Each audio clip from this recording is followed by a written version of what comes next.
perhaps even settled into a job. The brightest future is in your hands. But how many people achieve anything worthwhile entirely alone? Let's talk about a university globally respected for research, with closer guidance, relevant courses, the potential bridge between aspiring and real success. Rhodes University, where leaders learn.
Globally respected for research, with smaller classes guiding you to real success. Find out why leaders learn at Rhodes University. Rhodes University is a public research university located in Grahamstown, a tranquil town at the heart of a famous Eastern Cape tourist route known as Frontier Country. The Rhodes Business School is one of the university's flagship programs. Rhodes prides itself in being a research-led university, and this character of the university extends across all of our faculties: humanities, science, commerce, pharmacy, law and education. One of the aspects that we're proudest of is that in the South African sector we have the highest per individual research output rate, and this is something that affects all of our teaching, research and community engagement endeavours. Rhodes Business School offers PhDs, MBAs and a postgraduate diploma in enterprise. They recently received accreditation for a postgraduate diploma in business analysis, which will commence in 2019. Rhodes also offers a host of customized executive and certified short courses. Rhodes University's faculties of science, pharmacy, humanities, law and education are all research intensive. The university currently has the highest productivity of academic staff of all South African universities, along with one of the highest percentages of PhD qualified academic staff. Rhodes Business School, our essence is leadership for sustainability. Our flagship MBA program is focused on our unique 4E model, which is sustainable economy, equity, ecology and ethics. And that's the whole foundation on which we offer this program. Rhodes University offers students a degree for life. They equip students with the powerful conceptual knowledge they need to work outside narrow employment areas, regardless of changes in the world of work. They're also one of the few institutions that provide a route to postgraduate work for students.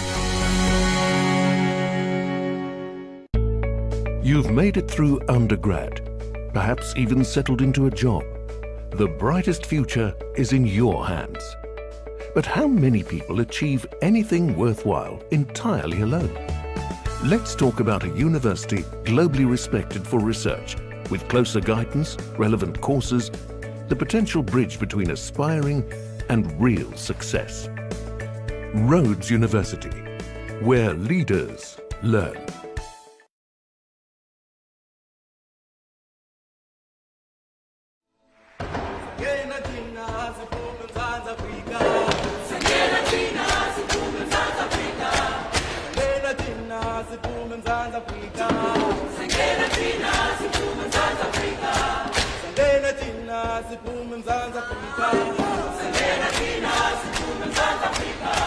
Sangena tina,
globally respected for research, with smaller classes guiding you to real success.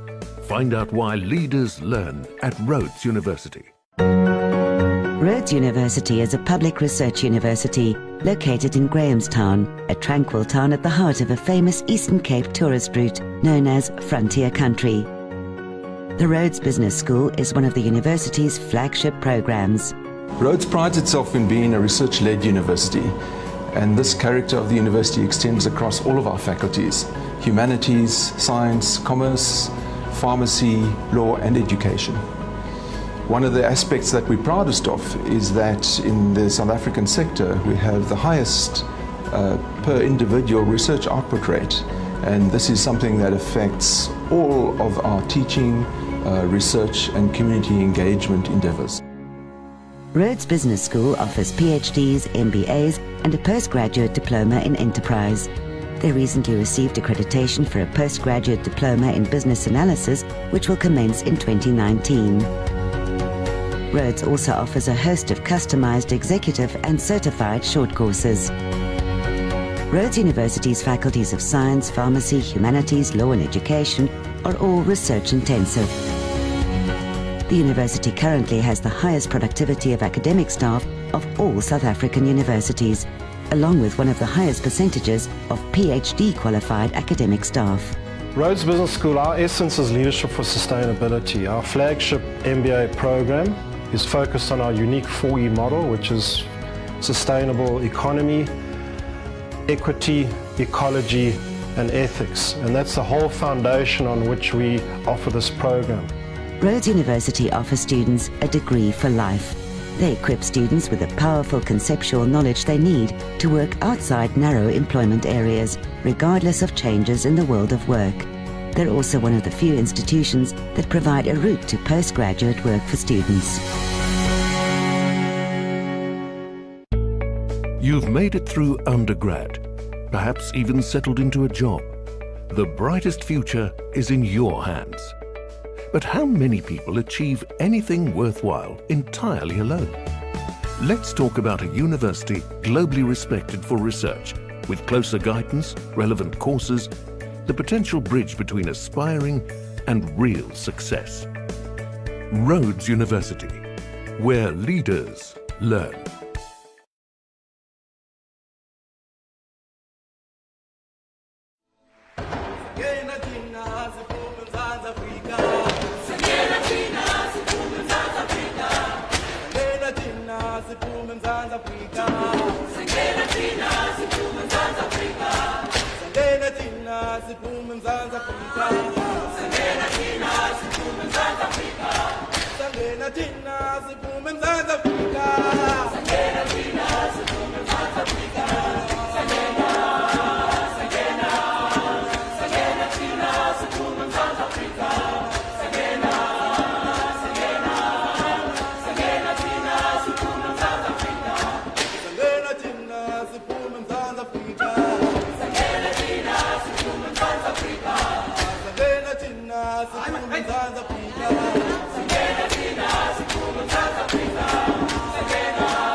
globally respected for research, with smaller classes guiding you to real success.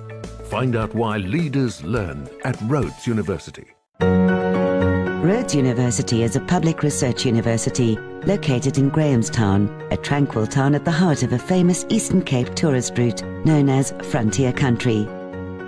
The Rhodes Business School is one of the university's flagship programs. Rhodes prides itself in being a research-led university, and this character of the university extends across all of our faculties: humanities, science, commerce, pharmacy, law and education. One of the aspects that we're proudest of is that in the South African sector we have the highest per individual research output rate, and this is something that affects all of our teaching, research and community engagement endeavours. Rhodes Business School offers PhDs, MBAs and a postgraduate diploma in enterprise. They recently received accreditation for a postgraduate diploma in business analysis, which will commence in 2019. Rhodes also offers a host of customized executive and certified short courses. Rhodes University's faculties of science, pharmacy, humanities, law and education are all research intensive. The university currently has the highest productivity of academic staff of all South African universities, along with one of the highest percentages of PhD qualified academic staff. Rhodes Business School, our essence is leadership for sustainability. Our flagship MBA program is focused on our unique 4E model, which is sustainable economy, equity, ecology and ethics. And that's the whole foundation on which we offer this program. Rhodes University offers students a degree for life. They equip students with the powerful conceptual knowledge they need to work outside narrow employment areas, regardless of changes in the world of work. They're also one of the few institutions that provide a route to postgraduate work for students. You've made it through undergrad, perhaps even settled into a job. The brightest future is in your hands. But how many people achieve anything worthwhile entirely alone? Let's talk about a university globally respected for research, with closer guidance, relevant courses, the potential bridge between aspiring and real success. Rhodes University, where leaders learn.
Globally respected for research, with smaller classes guiding you to real success.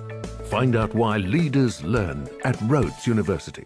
Rhodes University is a public research university located in Grahamstown, a tranquil town at the heart of a famous Eastern Cape tourist route known as Frontier Country. The Rhodes Business School is one of the university's flagship programs. Rhodes prides itself in being a research-led university, and this character of the university extends across all of our faculties: humanities, science, commerce, pharmacy, law and education. One of the aspects that we're proudest of is that in the South African sector we have the highest per individual research output rate, and this is something that affects all of our teaching, research and community engagement endeavours. Rhodes Business School offers PhDs, MBAs and a postgraduate diploma in enterprise. They recently received accreditation for a postgraduate diploma in business analysis, which will commence in 2019. Rhodes also offers a host of customized executive and certified short courses. Rhodes University's faculties of science, pharmacy, humanities, law and education are all research intensive. The university currently has the highest productivity of academic staff of all South African universities, along with one of the highest percentages of PhD qualified academic staff. Rhodes Business School, our essence is leadership for sustainability. Our flagship MBA program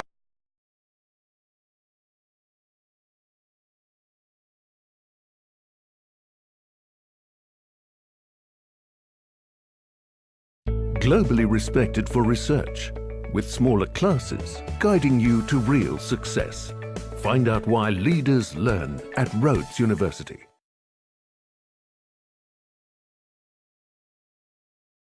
Rhodes University is a public research university located in Grahamstown, a tranquil town at the heart of a famous Eastern Cape tourist route known as Frontier Country. The Rhodes Business School is one of the university's flagship programs. Rhodes prides itself in being a research-led university, and this character of the university extends across all of our faculties: humanities, science, commerce, pharmacy, law and education. One of the aspects that we're proudest of is that in the South African sector we have the highest per individual research output rate, and this is something that affects all of our teaching, research and community engagement endeavours. Rhodes Business School offers PhDs, MBAs and a postgraduate diploma in enterprise. They recently received accreditation for a postgraduate diploma in business analysis, which will commence in 2019. Rhodes also offers a host of customized executive and certified short courses. Rhodes University's faculties of science, pharmacy, humanities, law and education are all research intensive. The university currently has the highest productivity of academic staff of all South African universities, along with one of the highest percentages of PhD qualified academic staff. Rhodes Business School, our essence is leadership for sustainability. Our flagship MBA program is focused on our unique 4E model, which is sustainable economy, equity, ecology and ethics, and that's the whole foundation on which we offer this program. Rhodes University offers students a degree for life.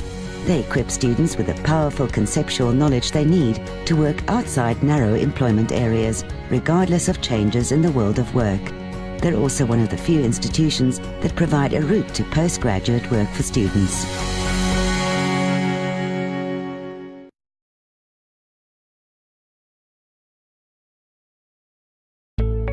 You've made it through undergrad, perhaps even settled into a job. The brightest future is in your hands. But how many people achieve anything worthwhile entirely alone?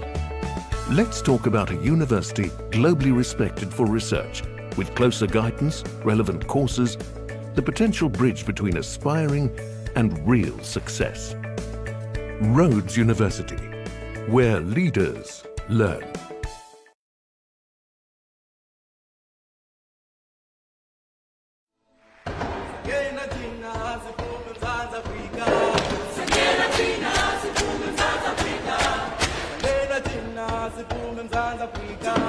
Singena Tina,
Globally respected for research, with smaller classes guiding you to real success. Find out why leaders learn at Rhodes University.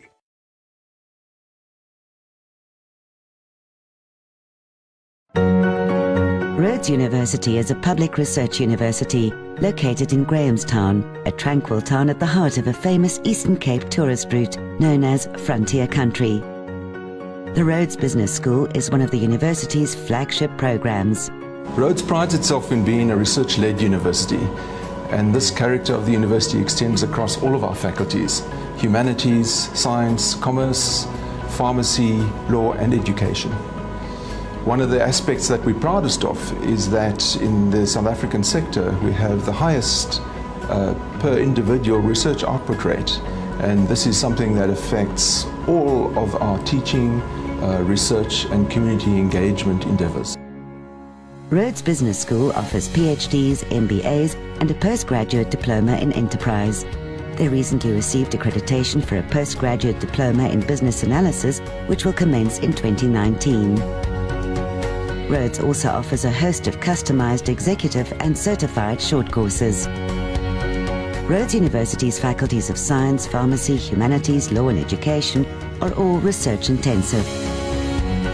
The university currently has the highest productivity of academic staff of all South African universities, along with one of the highest percentages of PhD qualified academic staff.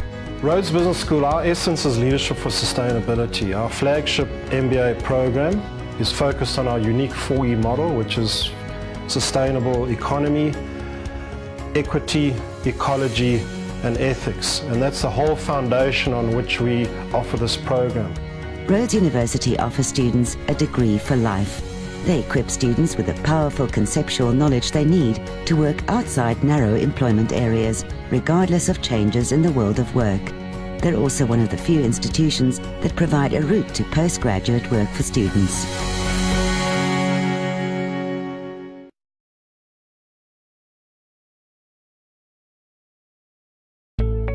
You've made it through undergrad, perhaps even settled into a job. The brightest future is in your hands. But how many people achieve anything worthwhile entirely alone? Let's talk about a university globally respected for research, with closer guidance, relevant courses, the potential bridge between aspiring and real success. Rhodes University, where leaders learn.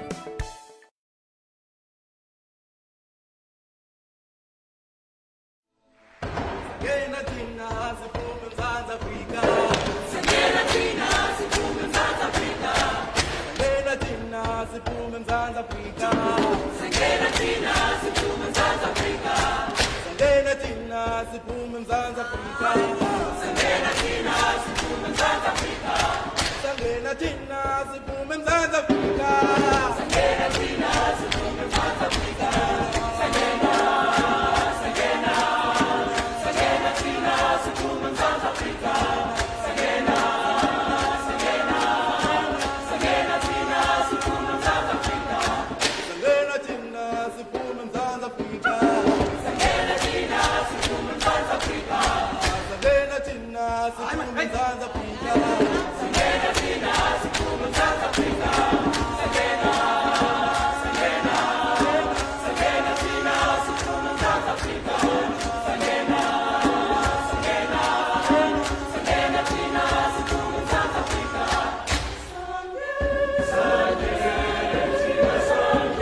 ended and the academic procession has left. In the unlikely event of an emergency, please remain calm. Take time to identify the 6 exit points in the auditorium room. And for the graduates on stage, the exit is on my left. Please note that ushers, identifiable by a purple lanyard and the word usher written on it, will assist you with the directions. The security staff in uniform outside the auditorium will also direct you in the case of emergency. They are wearing orange reflectors. Should there be an evacuation, all persons on the stage, please evacuate on the left. There will be no ascension off the stage. To my right.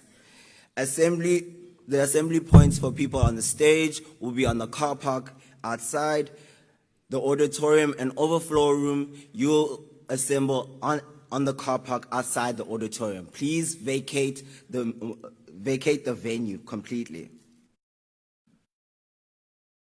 Kindly remain at an assembly point until it is indicated to return to the auditorium or the ceremony to resume. May you please stand for the academic procession.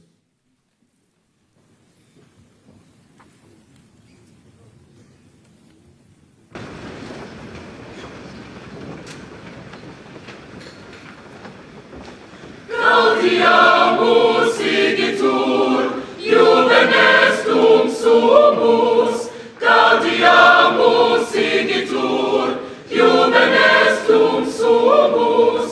Post jucundam juventutem, post molestam senectutem, nos habebitumus, nos habebitumus. Gaudiamus igitur, juvenestum sumus. Gaudiamus igitur, juvenestum sumus. Post jucundam juventutem, post molestam senectutem, nos habebitumus, nos habebitumus. Gaudiamus igitur, juvenestum sumus. Gaudiamus igitur, juvenestum sumus. Post jucundam juventutem, post molestam senectutem, nos habebitumus, nos habebitumus. Allalisa, Allalisa, Allalisa,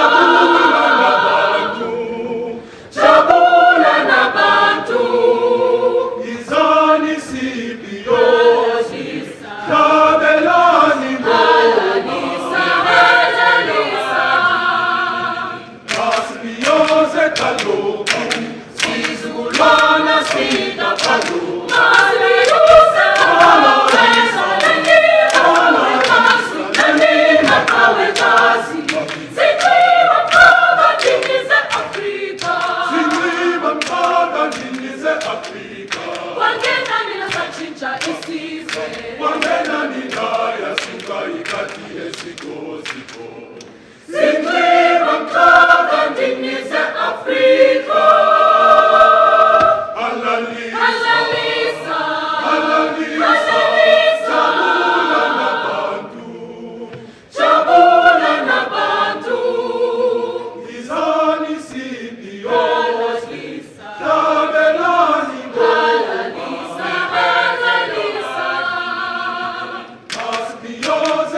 By virtue of the authority vested in me, I constitute this a congregation of Rhodes University.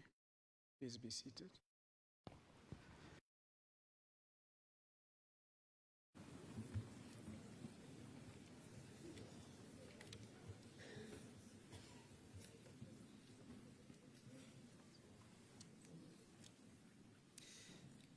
Chancellor, the Honorable Justice Lexim Party, Chairperson of the Rhodes University Council, Mr. Vuyo Kasha, President of the Rhodes University Convocation, Professor Emeritus Peter Mtuza, our honorary graduate, Professor Emeritus George Ellis, University Public Orator, Distinguished Professor Paul Malem, Deputy Vice Chancellors, Deans, Registrar, Heads of academic departments and Directors of administrative divisions, academic and support staff colleagues, President and other members of the Student Representative Council, proud parents, guardians, siblings, and friends of our graduates, honored guests, and most important, our graduates. This is a day of joy. This is a day of celebration.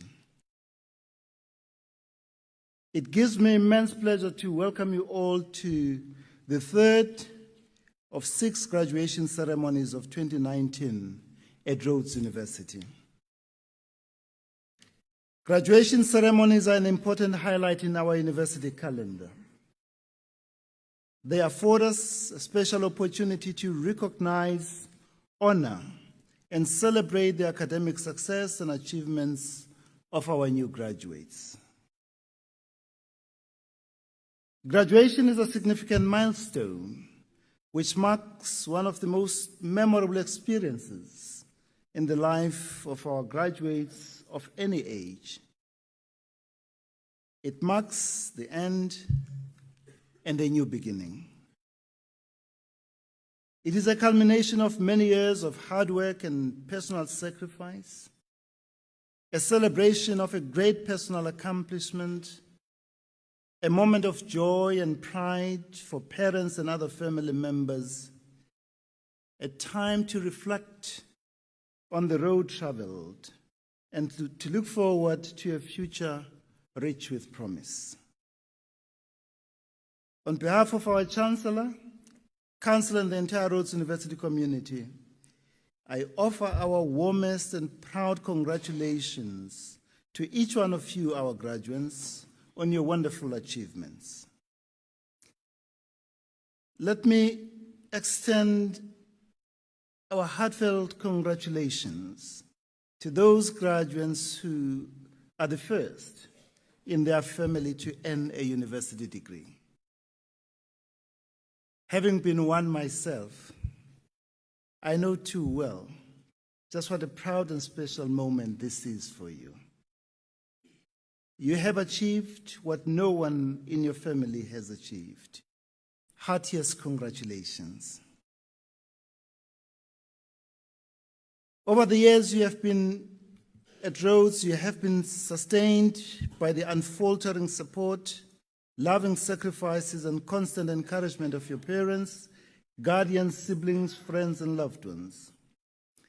This day belongs as much to you as it does to them. Please never turn your back on them. Can you please give a warm round of applause to all the families who have supported our students?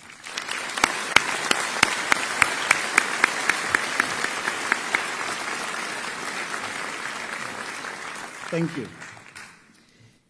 The success and achievements we celebrate this morning attest to the dedicated and committed support of our academic staff, tutors, laboratory technicians, computer assistants, support and administrative staff.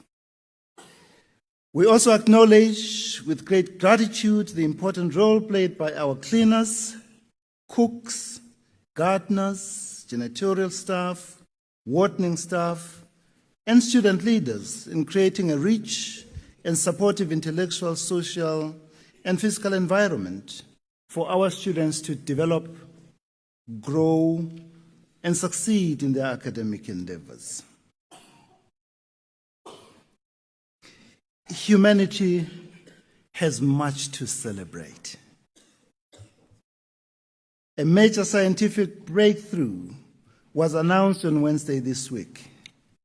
when the first ever image of a black hole taken by the Event Horizon Telescope was unveiled. This stellar feat confirms Einstein's theory of space, time, and gravity, developed more than a century ago. We are immensely proud of the role played by our colleagues in the Department of Physics and Electronics, particularly in the Center for Radio Astronomy Techniques and Technologies, under the direction of the SKA Sachi Chair, Professor Oleg Smirnov, and Professor Justin Jonas. Dr. Inian Natarajan is a postdoctoral fellow at Rhodes, and until recently, Professor Roger Dean, who is now at the University of Pretoria, was a senior researcher at Rhodes. This is a tremendous achievement for a small university in our country. In our 2019 graduation ceremonies, we will confer 5 honorary degrees on highly eminent individuals in recognition and celebration of their extraordinary lifetime achievements and contributions in a field of knowledge or scholarship, in public service, or in artistic creation. Their personal journeys and selfless service and sacrifices serve as an inspiration and an example worthy of emulation by all of us. These distinguished women and men are Professor Ian Scott, Professor Glenda Gray, Professor Emeritus George Ellis, who will be honored this morning, and you will not find a person who knows more about black holes than George Ellis. Professor Pumla Koboto Matigizela and Chief Oinike Ogundai. In the 6 graduation ceremonies of 2019, a total of 2,321 students will receive their degrees and diplomas. Of these, 1,261, or 54%, are undergraduate bachelor's degrees, and 1,060, or 46%, are postgraduate degrees and diplomas. Of the 1,060 postgraduate students, 230 will be receiving their master's degrees.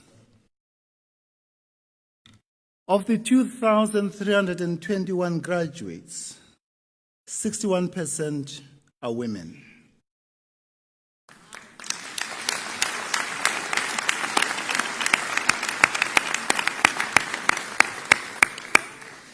Malbongwe. Malbongwe. And 19% are international students.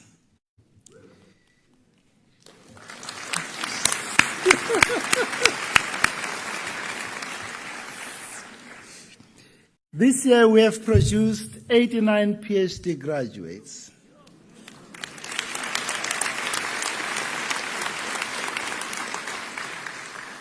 The Faculty of Science has produced 38, Faculty of Humanities 30, Faculty of Commerce 3, Faculty of Education 16, and the Faculty of Pharmacy 2.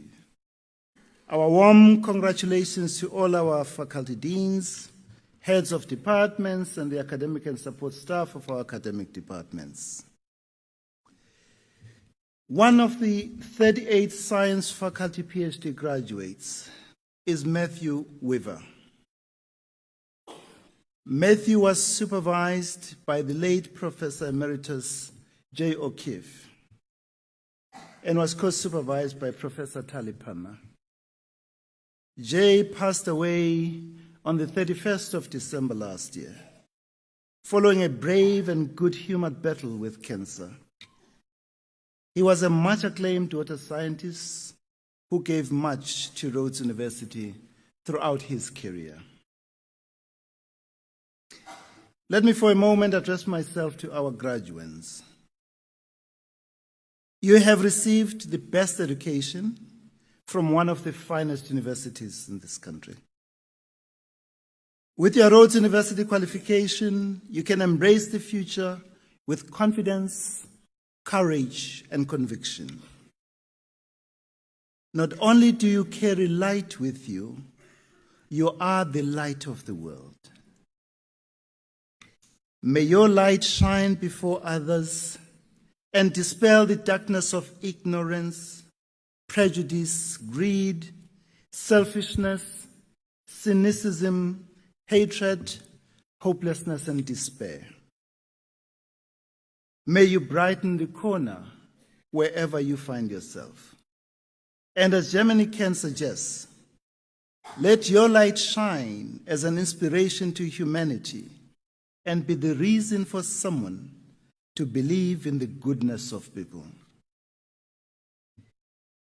Now that you have a qualification from this great university, you are able to make life choices and define what success, happiness, and fulfillment mean for you.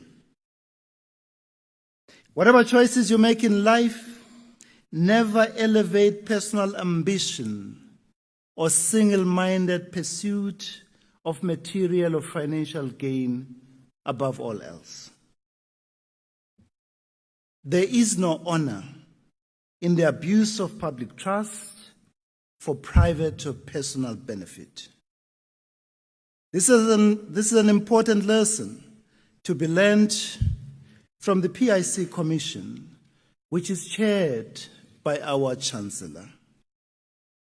The Nugent Commission, of which our Chair of Council was a member, the State Capture Commission, and the Mohoro Commission, never allowed the lure of instant gratification or convenience to cloud your good judgment. Whatever the future holds for you, always strive to be the best that you can possibly be. Always strive to live a life of virtue, a life of consequence. However you choose to define success, fulfillment, or happiness, never forget who you are or where you come from. Never forget those who have supported you, those who have stood by you through all your ups and downs. And however you choose to define success, fulfillment, or happiness, never fail to treat others with respect, kindness, and decency. In all that you do, may you be guided by the values of social justice, empathy, integrity, honesty, compassion, and human solidarity, always endeavoring to brighten the corner where you are. You have so much to offer the world. Never for a moment doubt your capacity to make a positive change in our society. Never allow the fear of failure to drive you into the safety and placidity of inaction. When I became the Vice Chancellor of this great university, I made a public commitment that would make quality and transformative education accessible and affordable to academically capable young people of our country, regardless of their financial circumstances.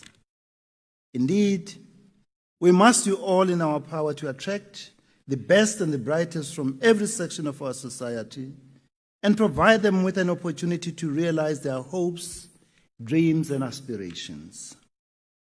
In this regard, I humbly request you to help us honor this commitment by contributing generously to our annual fundraising campaign and other initiatives. It is important that we make the learning experiences we value so greatly here at Rhodes more available to all. Today is your special day to cherish and remember. May you cherish your university experience and the privilege of an excellent education you have received from this great university. May you cherish and treasure the bonds of friendship, formed at Rhodes University and rooted in shared experiences and memories. And may these sustain you and last you a lifetime. We wish you much success, happiness, and fulfillment in the years ahead. We know that you will play your part in making this world a better place for all of us and for generations to come as you brighten the corner where you are. For two of our highly esteemed colleagues, the 2019 graduation ceremonies are their last ones in which they will participate in their official capacities. Our Deputy Vice-Chancellor, Academic and Student Affairs, Professor Chris Bowie, and our Public Auditor, distinguished Professor Paul Malem, will relinquish their roles in the course of the year 2019. Both of them have served our university loyally and with great honor, dedication, and distinction for many years. On behalf of our Chancellor, Council, and the entire Rhodes University community, we wish to convey to you both our heartfelt appreciation and deep gratitude for all that you have done for our university. Our university is much the better for the immense contribution you have made over the years. We wish you well in the next phase of your ever-unfolding future. On this special day when we celebrate success and achievement, let us pause and remember those students who were our graduates, classmates, and friends who died during the course of their studies. They too would be graduating from Rhodes University this morning. Borrowing from a well-known comfort poem, so long as we live, they too shall live, for they are part of us as we remember them. To all of you, our graduates, Mazal Tov. Sante sana enkosi, gyalibucha, ngiyabonga. Inkom, shukran, merci beaucoup, baya danke, obrigado. Thank you very much.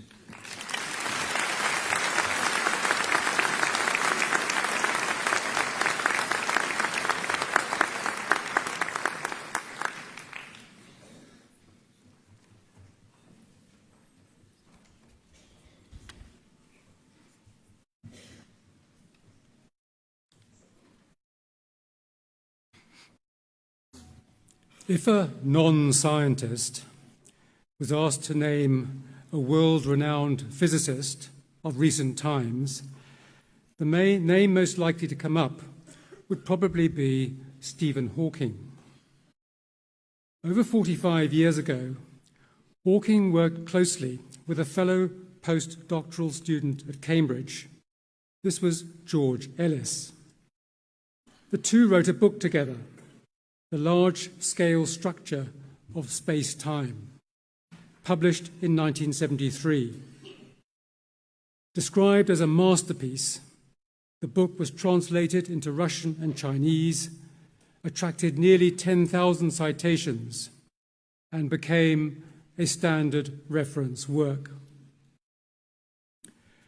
Professor Ellis's distinguished career has been marked by a lengthy association with the University of Cape Town, first as a student in the late 1950s, then as Professor of Applied Mathematics from 1974 until 2005, and since then as Emeritus Professor. He might have gained even greater international renown had he stayed at Cambridge, where he engaged in research and teaching in the 1960s and early 1970s. But he found life there too parochial and missed walking on his beloved Table Mountain, so it was back to UCT. His research output over the last 50 or more years has been remarkable. 16 books and about 450 articles or papers to his name, one of only 3 South African scholars to have enjoyed to this day a continuous National Research Foundation A rating since rating was first introduced in 1984. Visiting professorships in the UK, the US and Canada, conference papers and seminars delivered in many different countries across the world. Equally remarkable has been the broad range of his research interests in the natural and mathematical sciences, a specialization in general relativity theory, an area first investigated by Einstein, the nature of space-time, theoretical and observational cosmology. Perhaps more than anybody, he has developed cosmology and astronomy as fields of study in South Africa, with many of his former students going on to run departments in these areas. His role in building this intellectual capacity, enabling the construction of massive astronomy facilities, such as the Square Kilometre Array radio telescope in the Karoo, a project to which he has rendered significant support. At this point, one might be thinking of Professor Ellis as just a blue sky researcher. Not so at all. The breadth of his research interests has been extraordinary. Maths education and science policy coming under his scrutiny. There are papers on how quality of life should be measured. 2 co-authored books on low-income housing and informal settlements in the Western Cape, and a co-edited book on substance abuse. Our honorary graduand is a true interdisciplinarian, his work straddling physics, mathematics, philosophy, psychology, neuroscience, and theology. The philosophy of cosmology, a particular interest, along with theories of causation and empirical verifiability in science. With this goes an underlying belief that scientists operate from philosophical premises, whether they admit to this or not. And he stresses science's limitations. Scientific knowledge, he says, will always be partial and incomplete, and science cannot comprehend everything of value to humankind. For instance, such matters as the appreciation of beauty, the greatness of literature, the nature of evil, or the understanding of love. Then there is Professor Ellis's deep interest in the interface between science and religion, taking theology courses while at Cambridge, becoming a Quaker in 1974, serving as a member of the Quaker Service Committee from that time, often holding the chair. Wherever there was poverty, prisons, or peacemaking, he has said, you'd find Quakers.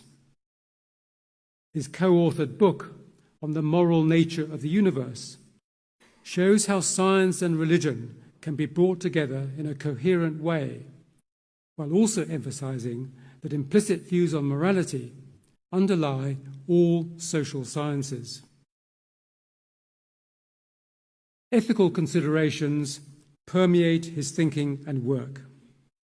For him, self-sacrificing love is the true nature of morality.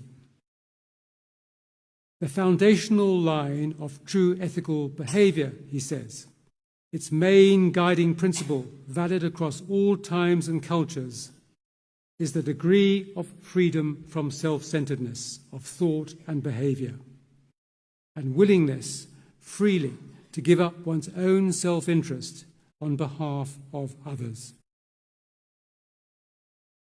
This has been no armchair thinking on his part. George Ellis has been a scholar and an activist. This activism, perhaps in part owing to parental influence. His father, a liberal journalist, and his mother, a founding member of the Black Sash, the women's anti-apartheid movement.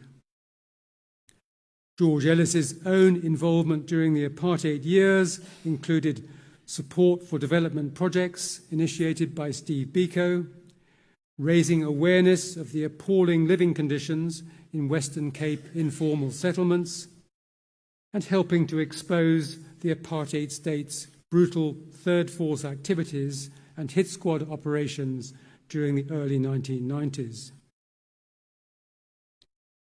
It will not come as a surprise that Professor Ellis has been the recipient of many awards, too numerous to list in full. Just to mention, the Star of South Africa Medal, presented by President Mandela in 1999, the Order of Mapungubwe in silver, conferred by President Mbeki in 2006, the Templeton Prize, presented by the Duke of Edinburgh at Buckingham Palace in 2004, and awarded for Professor Ellis's contributions to the dialogue between science and religion. In the nomination for this prize, it was stated that he had demonstrated how genuine religious and theological perspectives can help us to understand the constitution and character of our universe in terms of kenosis, self-sacrificing love. The whole prize, worth about 10 million rand at the time, was given away to worthy causes. Today's will be George Ellis's 7th honorary doctorate, awarded to a philanthropist, an activist, to one of South Africa's most distinguished scientists, reckoned to be the leading thinker in science policy in this country, and ranked among a handful of the world's leading relativistic cosmologists. Mr. Chancellor, I have the honour to request you to confer on George Ellis the degree of Doctor of Laws honoris causa.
Chancellor, Justice Lex Mpati, Vice-Chancellor, Dr. Sizwe Mabizela, Chairperson and members of the Rhodes University Council, Deputy Vice-Chancellor, Dr. Peter Clayton, Deputy Vice-Chancellor, Dr. Chrissy Bowie, the Public Orator, Distinguished Professor Paul Malem, Deans, academic support, staff and students, distinguished guests, ladies and gentlemen, and not least, new graduates and families and guardians of graduates. It is a great honour to be here today. I'm delighted to receive an honorary degree from Rhodes University, which is such an illustrious institution with such a proud history. Thank you for this award, which I will treasure. I'm going to, in some sense, echo quite a bit of what has been said, but it's worth saying. I want to start by congratulating all the graduating students. You've worked hard and proved you can do well, and are receiving a degree which recognizes that you now have valuable specialist knowledge and abilities. You are an expert in some area of thought, and your degree certifies that this is the case. Congratulations on this achievement and for persevering with all the commitment that this entails. Your family and friends are proud of you for this achievement. A graduation is always a joyful occasion. You finished one stage of life and are moving on to another. And the ceremony recognizes both your achievements and the transition you are making. Opportunities and possibilities are opening up before you. Decisions will have to be made. Life will be different from now on. It may be a bit intimidating, but hopefully also exhilarating. It is a great step in life.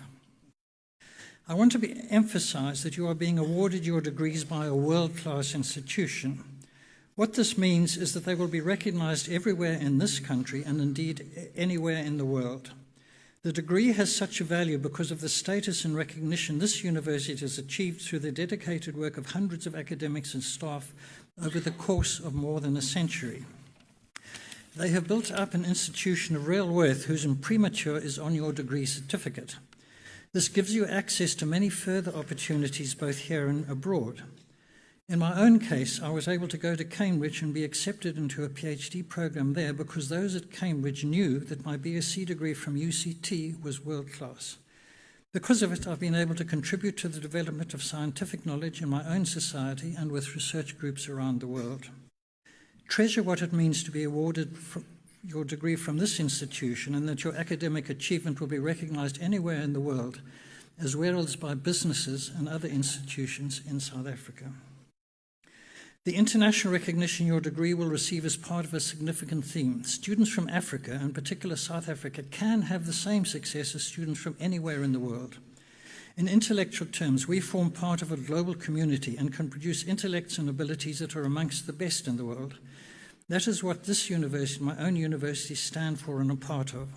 Our graduates are equal to those in other parts of Africa, India, England, the United States, France, Germany, in every way. Let's rejoice in this worldwide connection and recognition. This is particularly demonstrated through the PhDs that will be awarded today. The undergraduates have demonstrated their depth of understanding of their subject, which is a great achievement, but a PhD is something more. Each PhD represents research work that has extended human knowledge to where no one has ever been before. Each graduating PhD student has become a world expert in some specific area because they are at the cutting edge of creating new understanding that has never before existed in the history of the earth. The whole PhD examination process by experts in your subject verifies that this is indeed so. So you are trailblazers in your topic, leading the way in human understanding, and you have tamed some part of the unknown. Human knowledge is a little bit greater now because of your work, and that's a wonderful achievement. You have, of course, built on the work of counsel at others that have created the amazing structure of human science and technology, which is a vast cooperative enterprise that has achieved extraordinary results, such as aircraft and dams, iPhones, and the internet. Isaac Newton said he achieved what he did because he stood on the shoulders of giants.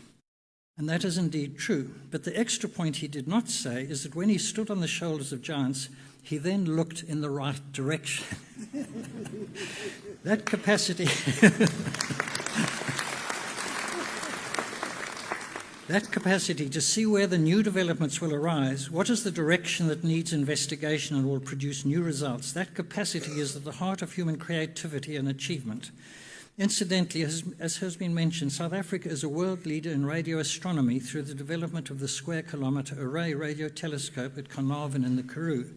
And Rhodes University has played a significant role in the development of that project. You are graduating with degrees in science. This is a subject that has the ability to change the world. It is common in history to focus on rulers and their subjects, armies and battles, the rise and fall of empires, political leaders and political issues.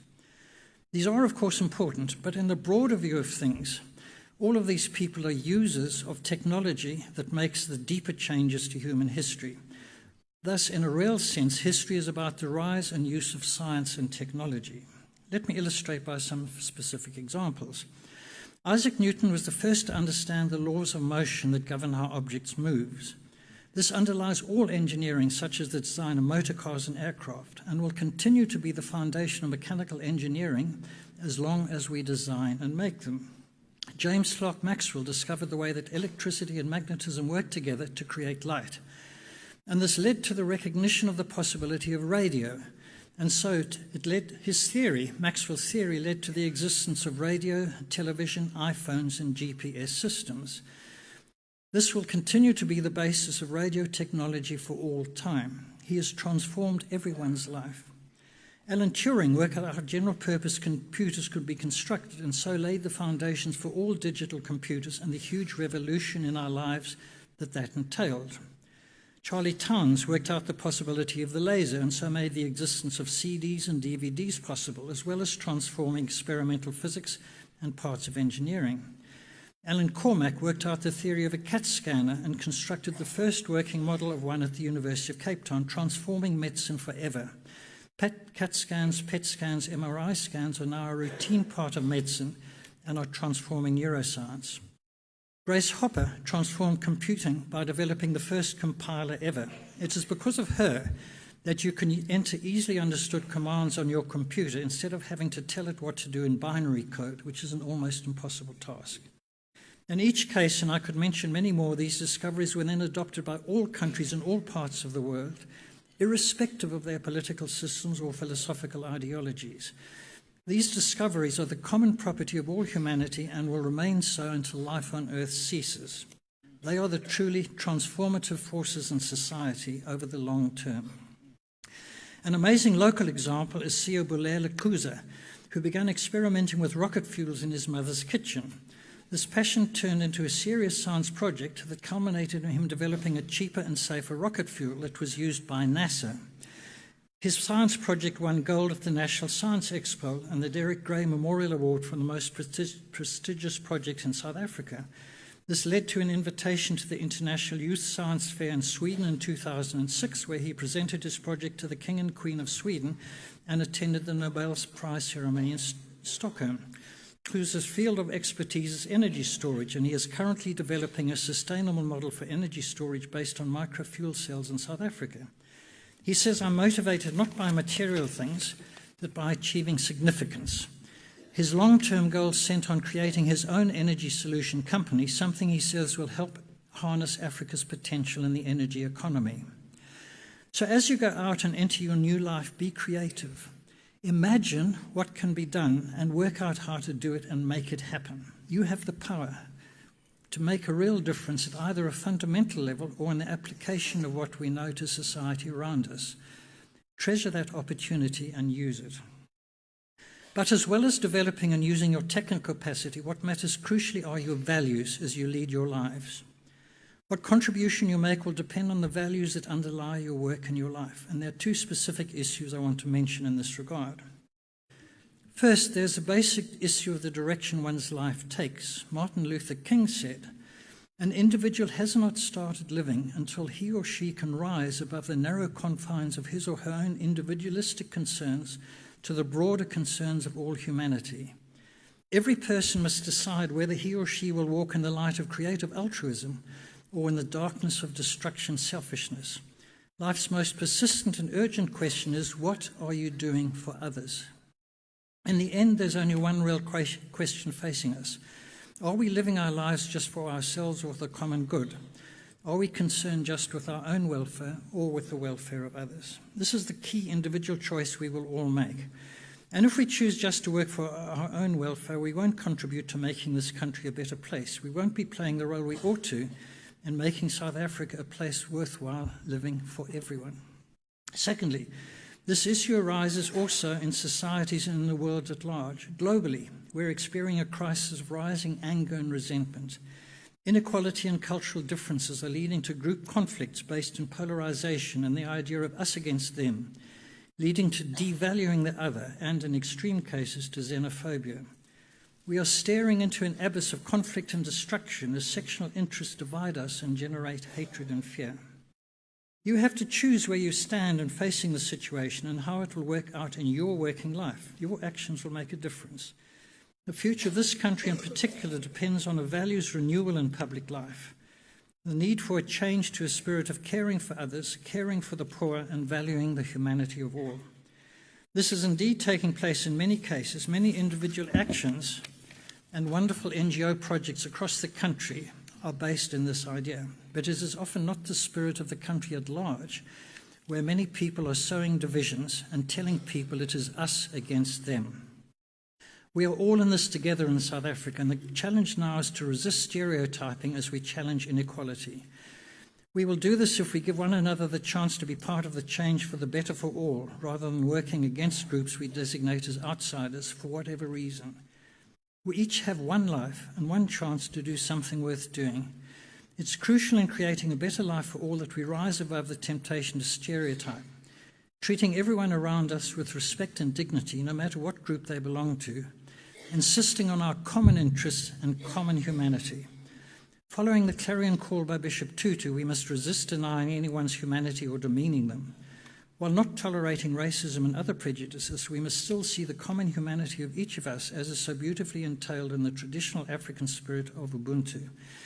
Then we will be building a country worth living in. We must, of course, do this with a sound understanding of the context in which we live, of being part of Africa but also part of the wider world, contributing to and benefiting from both. And we must understand our South African historical context of achievement and failures, of repression and struggle, as well as its present context of inequality and possibility, which is the challenge we face. As to this history, there's just one thing I wish to say. The struggle against apartheid in many aspects carried out by a variety of people. I think it should be better known that UCT and Wits and Rhodes are part of a strong resistance of resisting injustice, with staff and students having stood up against apartheid for decades. As to the present, we are a country in a state of crisis because of massive poverty and inequality, a dysfunctional school system, massive corruption in the public sphere, and the undermining of public institutions for sectional interests and to protect corruption. We face a significant housing and employment crisis which need urgent action, and we are in much pain and anger about the situation. This is the context in which you will be working and seeing what you can do. Despite these negatives, we are also in a country of possibility. As I've suggested, the country needs a renaissance of sound values in public life, resisting corruption, working for the common good, recognizing hurt and poverty and inequality, and working to counteract these baleful residues of the past, and supporting those working to create the values needed for a better life, often at considerable cost. So as well as your technical role, which I've talked about, there's an important role to be played in building up a country that can work economically and socially. The creative challenge is to see how to do this. And I just want to make one comment here. It's always been my experience that in working together on a joint project with people of integrity and goodwill, race, religion, and gender become irrelevant. A spirit of good humour, tolerance, respect, and problem-solving is possible and does happen when people trust one another's integrity and work together for the good of the whole. So I wish you all well as you make your way into the future. You have the ability to make a sound contribution to correcting what is wrong in society and improving life for all.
Mr. Chancellor, I have the honour to request you to confer the degree of Bachelor of Science on the following candidates. Shana Helen Asherwood.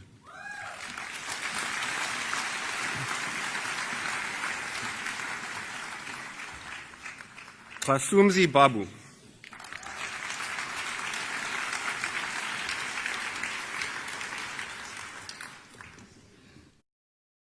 Kutuma Balintulo.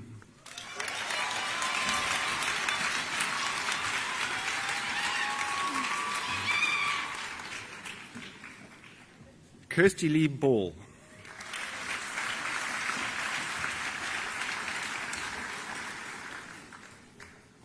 Emma Catherine Bell.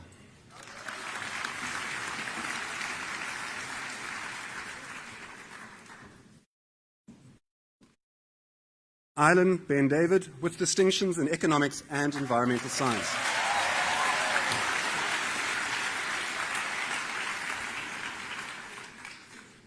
Tani Tashia Bennett.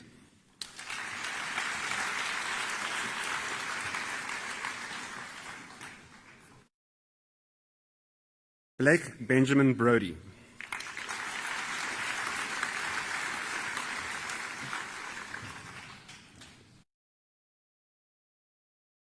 Kirsten Brown.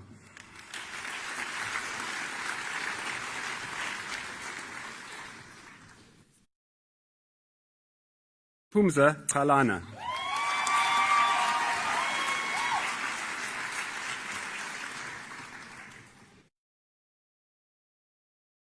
Leah Sessler.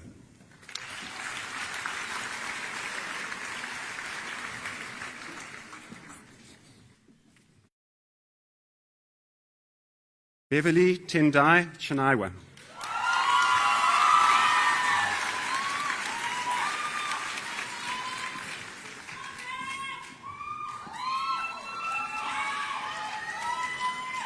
Tavonga Delroy Chifamba.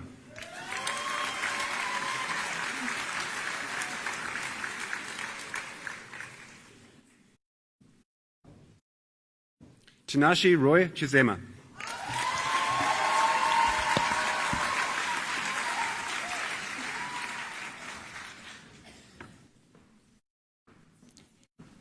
Daryl Malcolm Clark.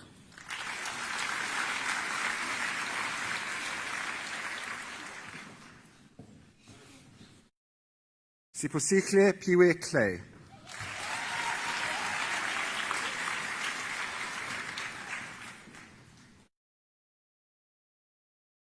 Ulrico De Bruin, with distinction in human kinetics and ergonomics.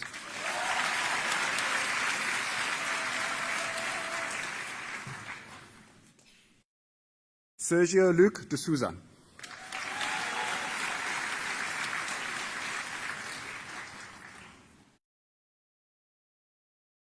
Siabulela Tandolwetu Daliwe.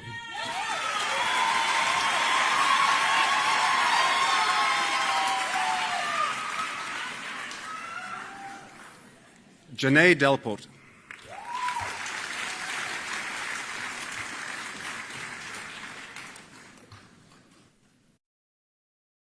Prince Chinyama.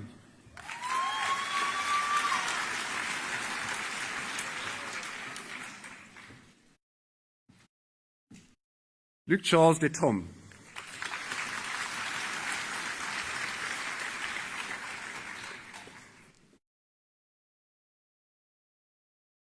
Lungile Day.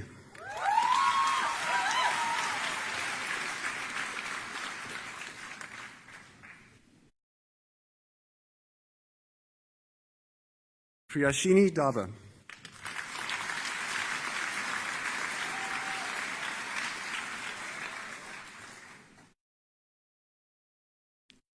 Patrick Francis Dillon.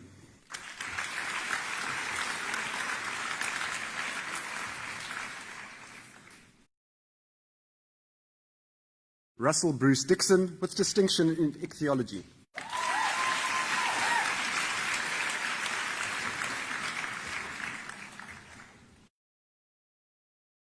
Nomvuyo Dlamini.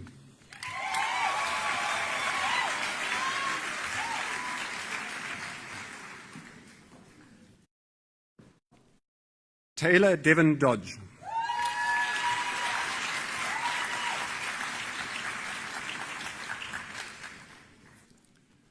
Michael Pierre Duplessis.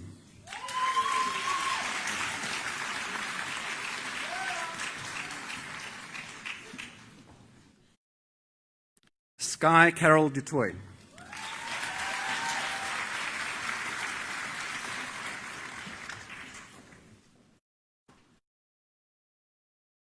Dennis Kuzivakwashi Senele Dube, with distinction in geology.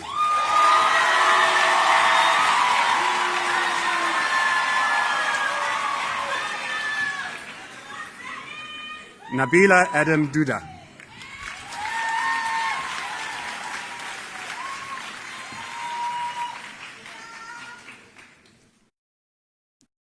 Sean Nance Forster with distinctions in biochemistry and microbiology.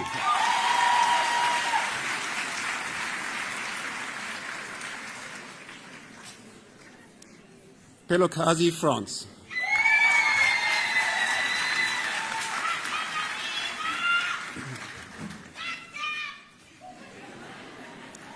Amy Lee Freeman with distinction in geography.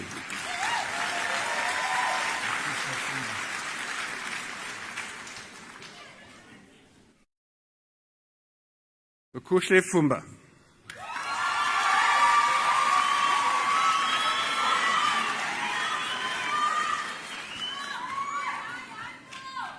Joseph Mufaro Gasura.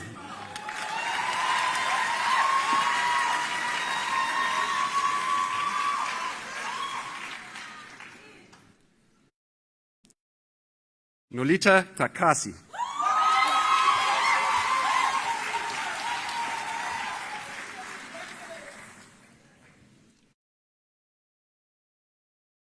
Sinako Gobozi.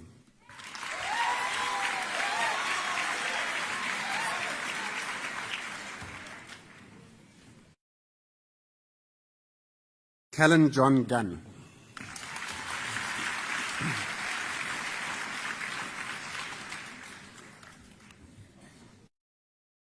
Sisipo Hamlomo with distinctions in mathematical statistics and mathematics.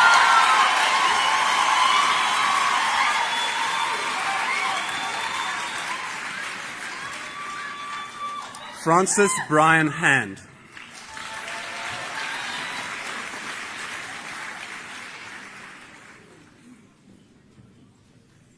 Jamie Harris with distinctions in botany and entomology.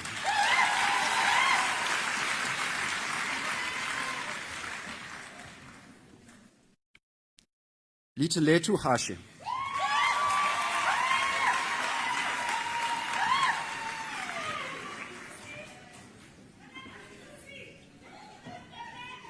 Nadia Hussein with distinction in geology.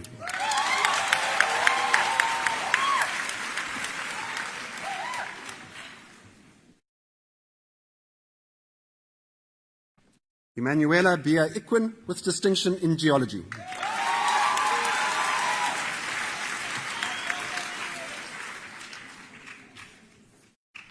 Nathan Nyembo Ilunga.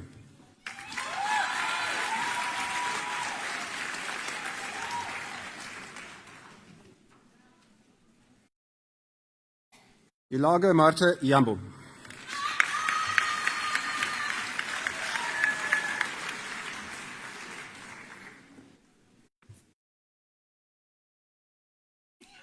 Zakira Jaffa.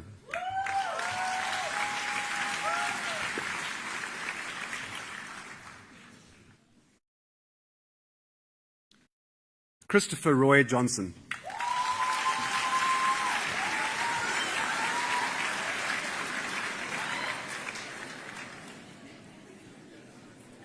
Imbulelo Jokazi.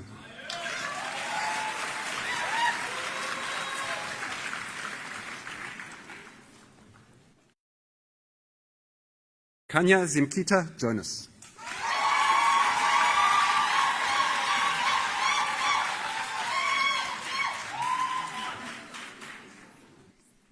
Hamza Kala.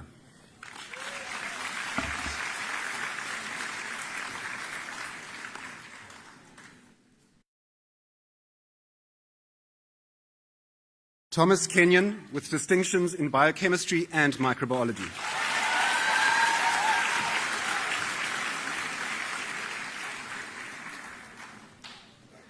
Mokhatladi Letajo Khomeswana.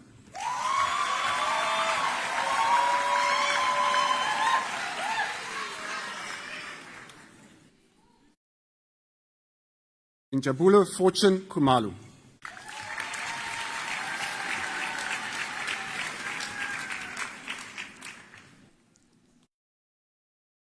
Robert Daniel Kincaid with distinctions in applied mathematics and physics.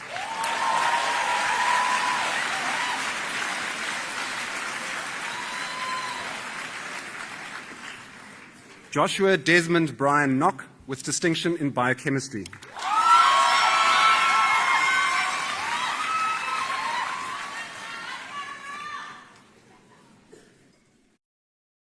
Samantha Jane Kruger.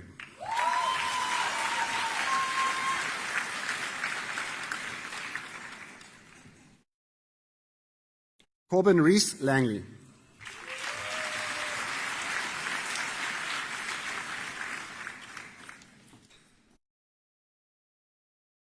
Susan Andiswa Litya.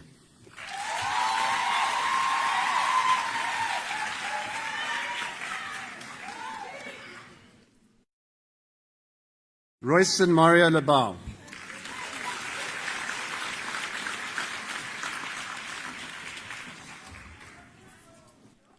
Kirsten Judy Lockington.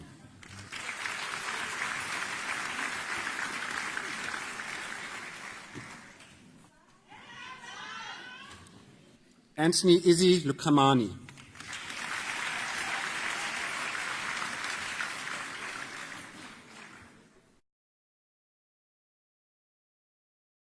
Nomhlanhla Linda Lupade with distinction in applied mathematics.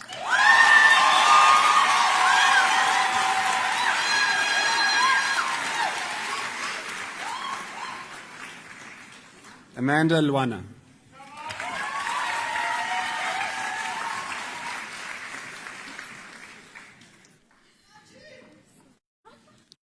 Futomi Mabasu.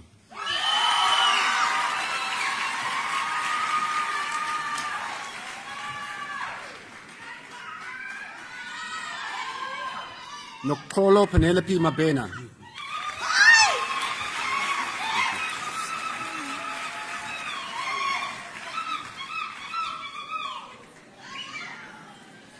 Vuyo Luetu Mahe.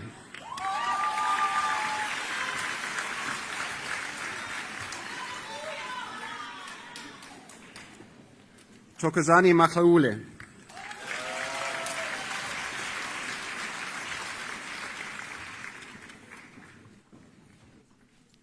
Nicoline Nirai Makua.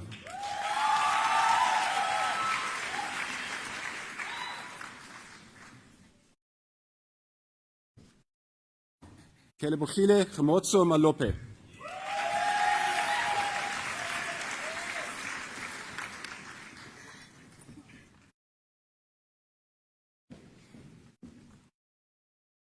Mami Nicole Mamfi with distinction in microbiology.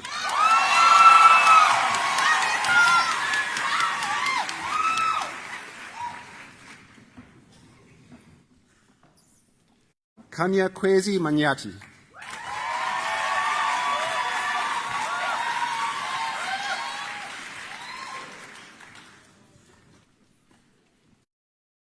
Maklatsi Lucky Mapukani.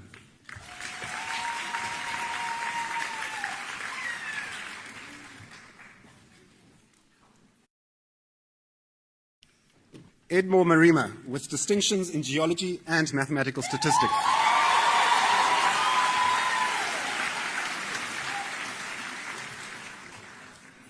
Tato Morope with distinction in information systems.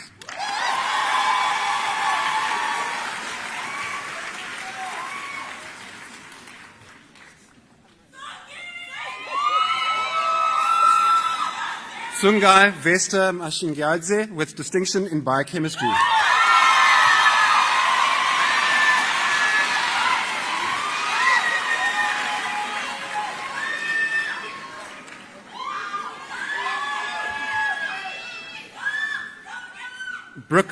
Brooke Shannon Mason.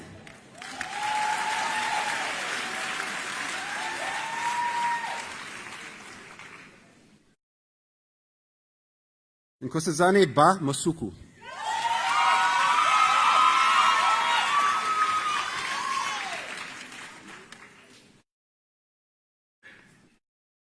Lorraine Teriro Matanti Rocha with distinctions in biochemistry and microbiology.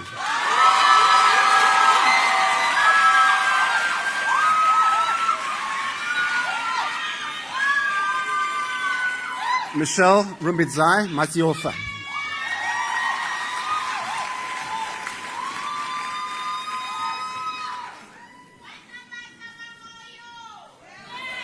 Nomabelo Mbane.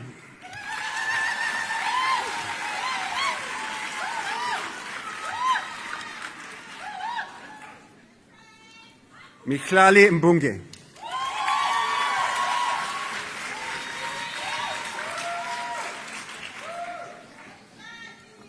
Caitlin Lorraine McQuillan.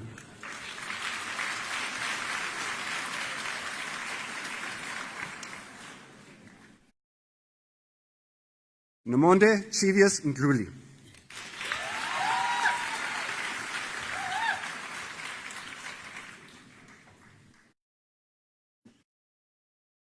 Tutula Mela.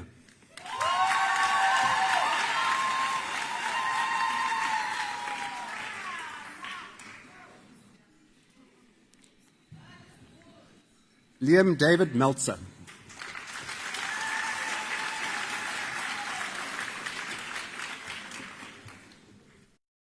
Ponzo Menalisi.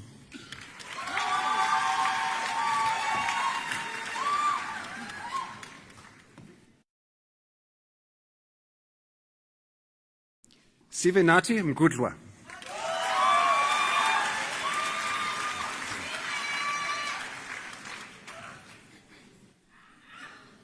Nikitemba Ngweba.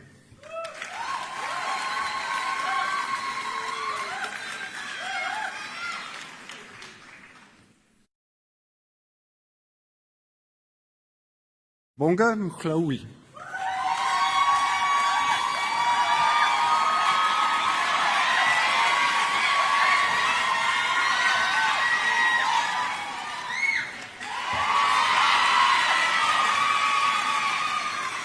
Shannon Diane Milne.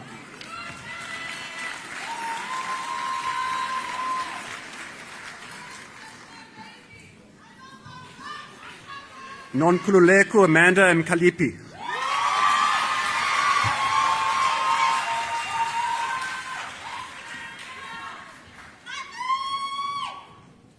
Masejo Matli with distinction in biochemistry.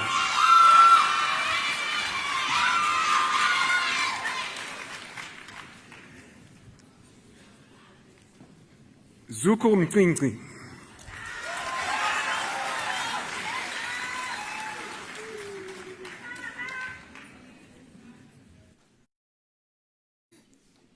Jan Mosebe Mofokeng.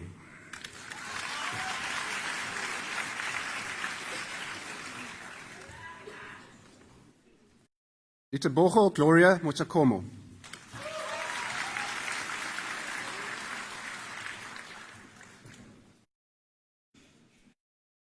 Lerato Catherine Mokatini.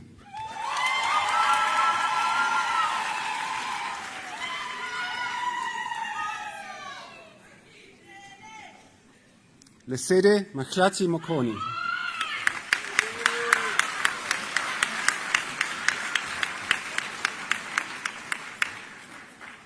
Junaid Moodley.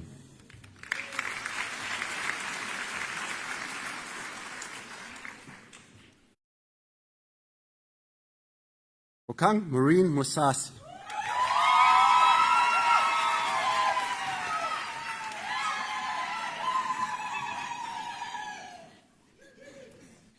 Kamochelo Orekapotse Mosiani, with distinction in biochemistry.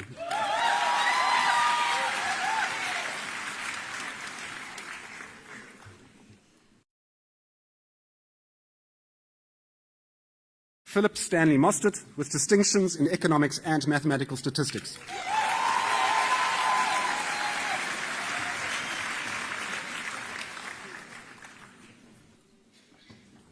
Retabili Naledi Mpatswe.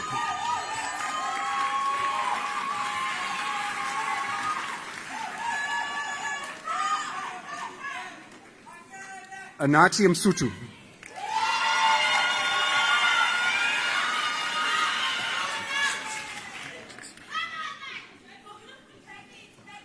Zintle Mtitsilana.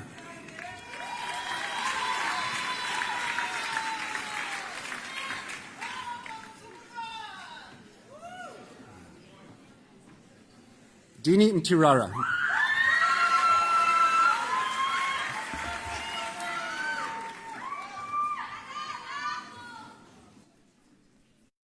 Margaret Sekanawo Mtali.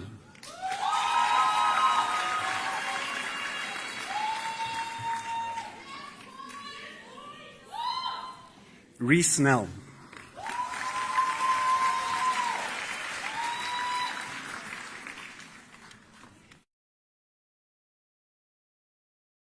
Joshua Tendekai Nguwarai.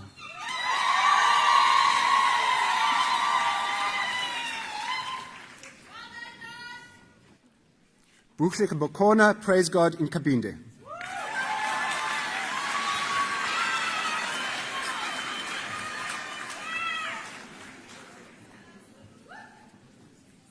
Mpwetse Hilda Nketsi with distinction in economics.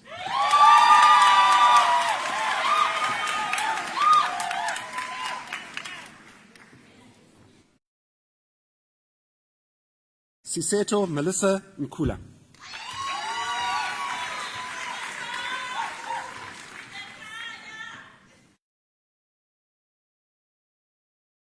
Sindisiwe Nongwina.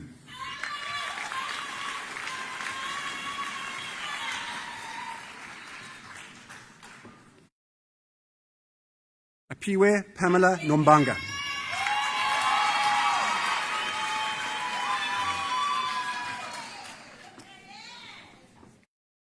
Stephen Antonio Nunish.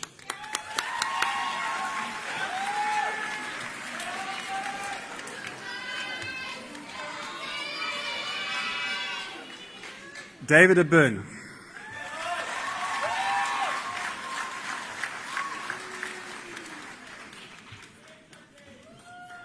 Nicole Omalade Oyatunji.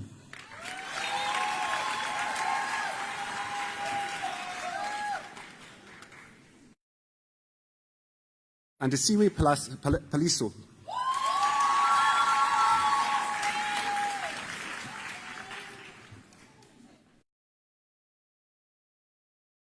Avela Pamla.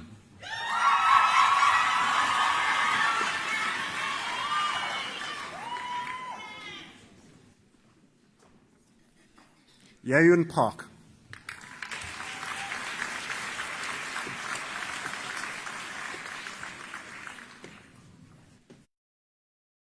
Yukon Park.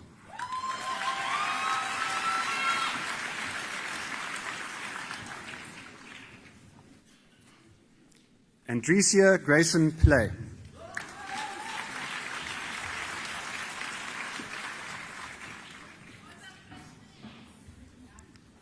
Louise Carmen Poole with distinction in computer science.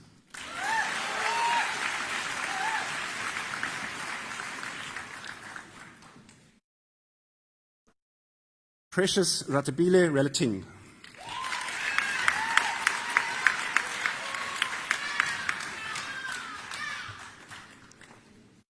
Ofense Ramachachori.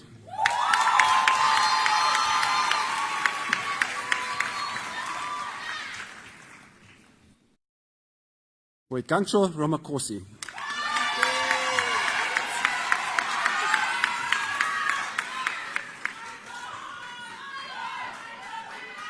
Kimberly Reed.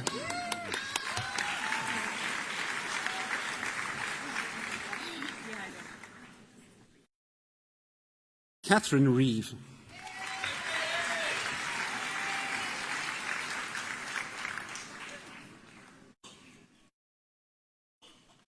Nomfundu Anja Sebakamotsi.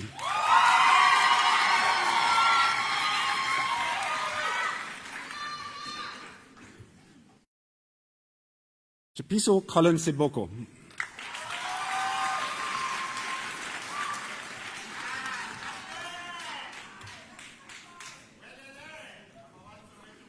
Martin Shuku Simango with distinctions in computer science and mathematics.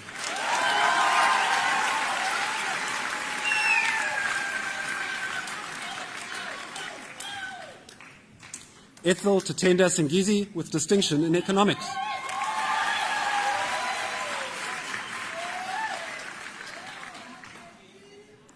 Jeffrey Duncan Skeen.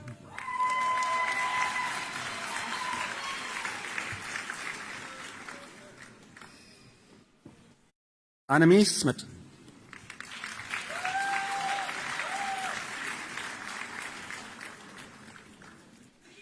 Dumisani Jonah Solani.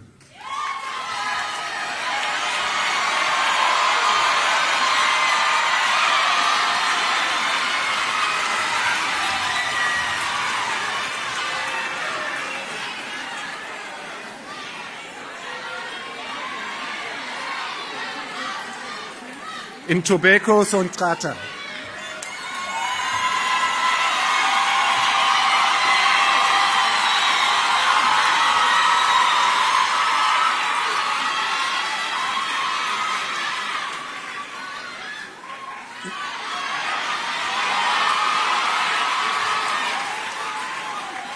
Yam Keleni Sopopaza.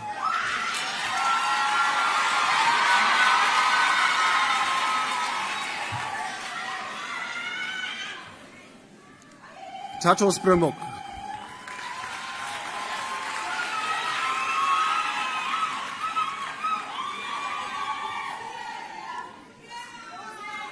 Georgia Ann Masejos and Quinton.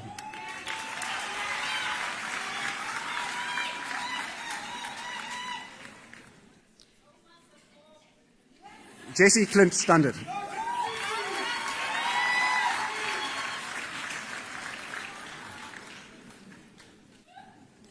Emma Jane Sturck.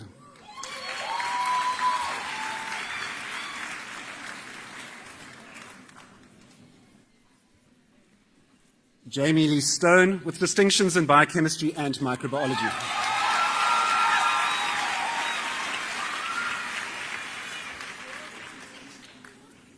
Stuart Hugh Stopford.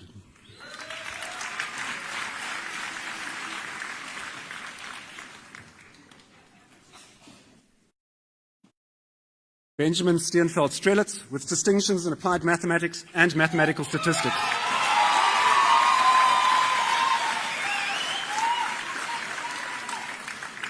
Bronwyn Kate Trafford.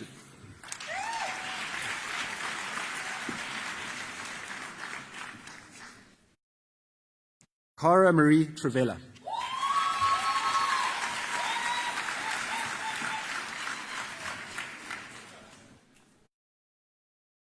Moipone Elizabeth Swani.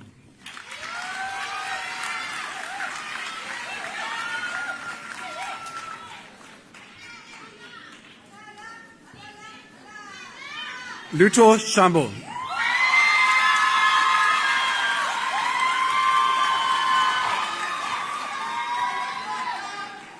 Orateng Sokalibani.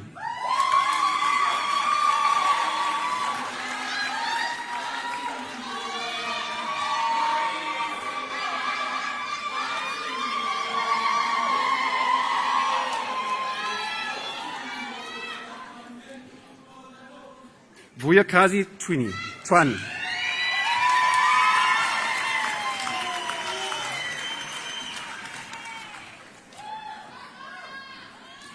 Elizabeth Ann van der Merwe.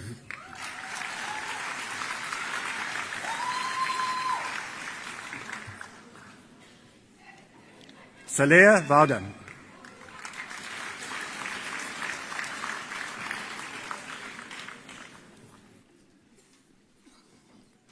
Rendani Vele.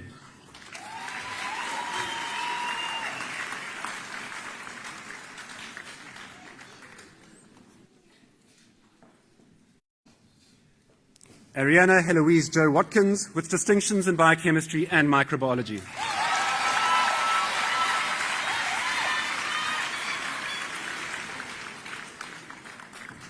Cian Jordan War.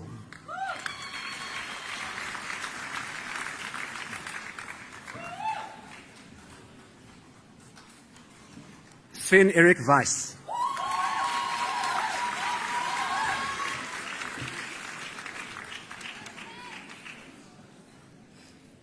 Brian Alistair Wellman with distinctions in computer science and mathematics.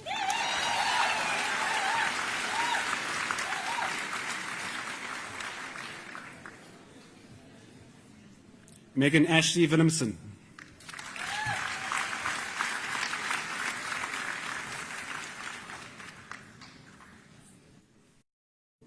Oscar Wooten.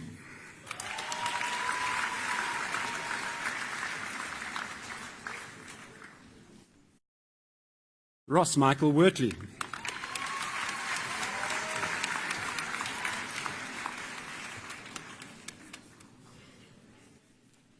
Liam Dougal Yell.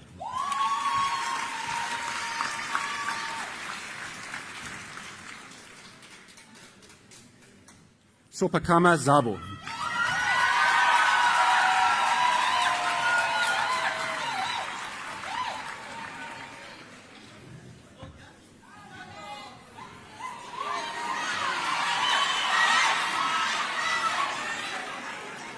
Mr. Chancellor, I have the honour to request you to confer the degree of Bachelor of Science Information Systems on the following candidates. Jordan Tunadaishi Chioka, with distinction in Information Systems.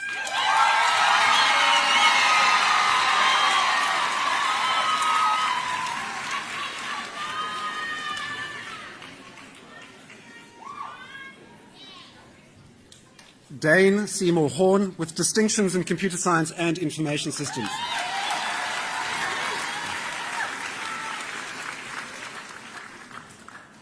Stephen James Hunt, with distinctions in Computer Science and Information Systems.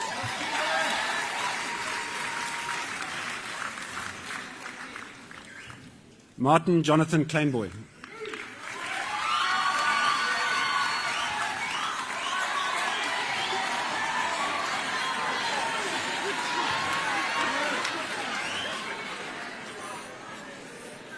Imsimalelelo Mambo.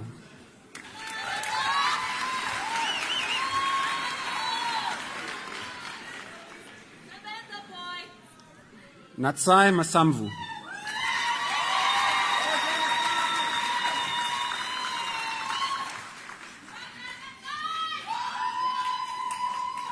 Kudakwaishe Philip Maiza.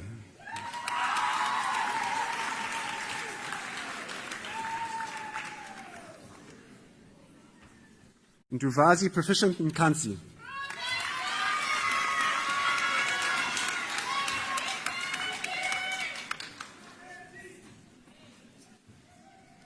Sakele Molweni.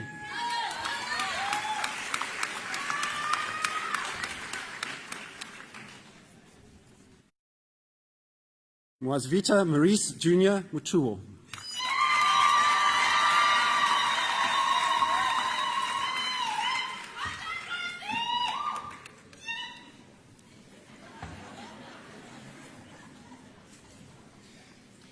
Mr. Chancellor, I have the honour to request you to confer the degree of Bachelor of Science with honours on the following candidates. Sarah Lee Agar, in Human Kinetics and Ergonomics.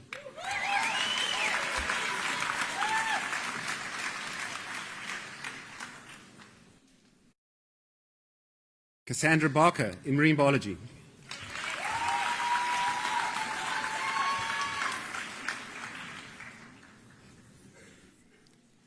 Matthew William Barwick, in Biotechnology with distinction.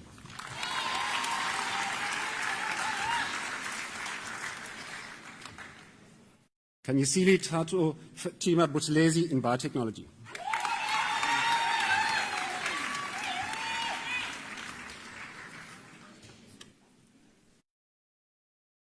Devin Russell Cash, in Biochemistry.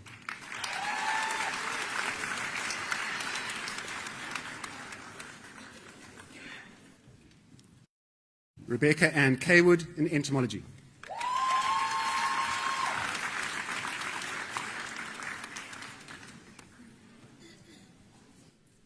Chirtizo Respina Chamboko, in Biochemistry.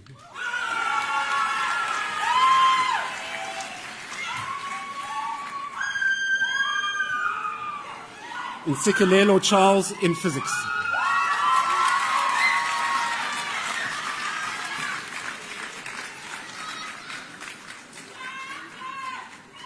Asanda Sandra Trili, in Environmental Water Management.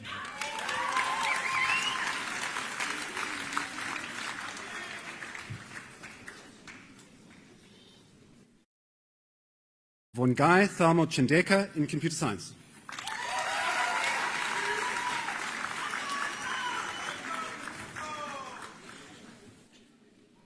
Peter Francis Clutie, in Geology.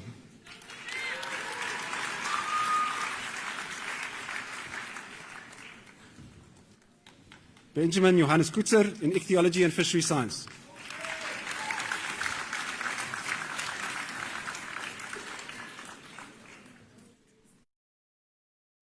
Chantal Desiree Daub, in Biochemistry with distinction.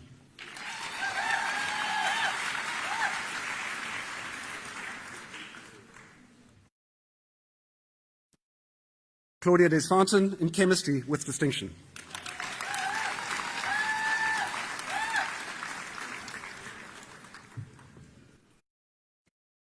Somila Dingaswayo in chemistry.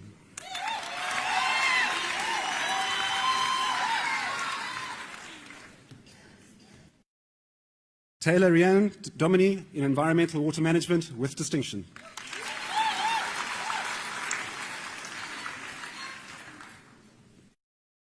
Jessica Marguerite Eggers in ichthyology and fisheries science with distinction.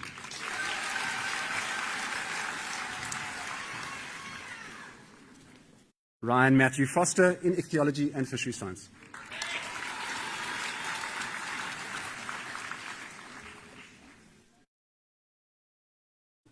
Hilton Gallagher in computer science with distinction.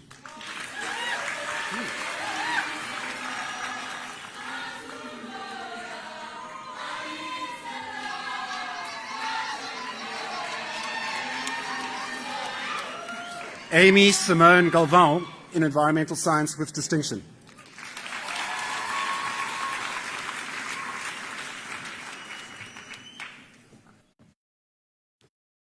Sean Neil Hartley in chemistry with distinction.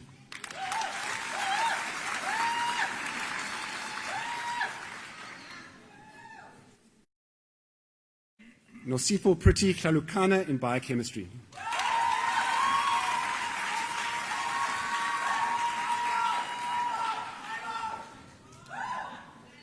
Gwyneth Laura James in human kinetics and ergonomics.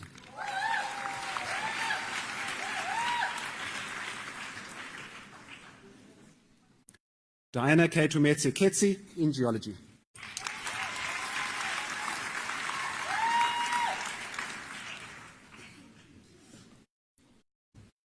David Louis Kinsler in geography with distinction.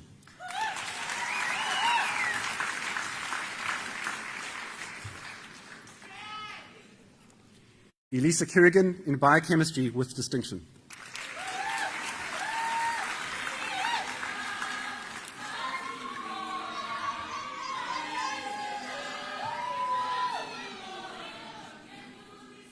Jared Brenton Labaskachny in geology.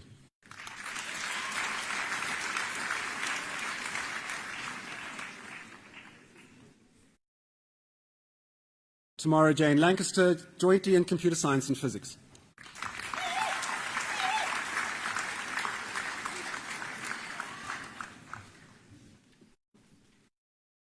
Wiebke Lagner in environmental water management with distinction.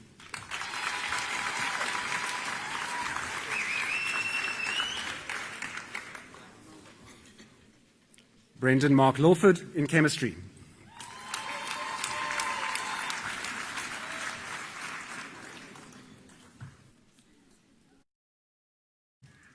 Damien Daniel James Lawrence in botany.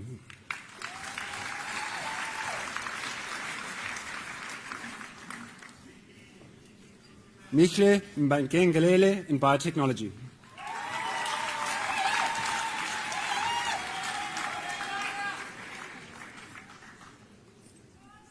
Bawinile Machlaba in environmental water management.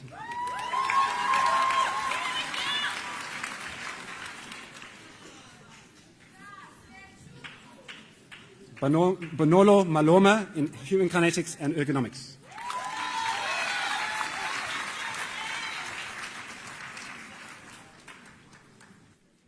Zizipo Makokolo in mathematical statistics.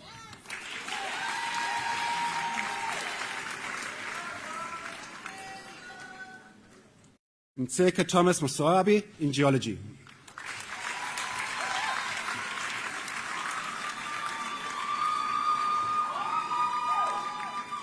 Siso Bankra in biotechnology.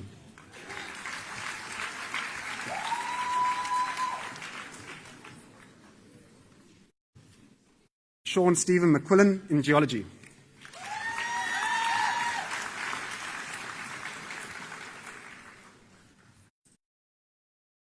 Nonkazimulo Dorothea Ndidimba in zoology.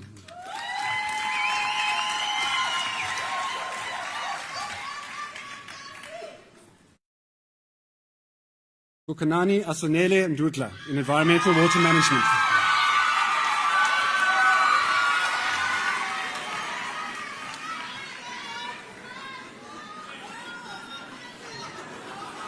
Lebogang Bruce Mhlangana in applied mathematics.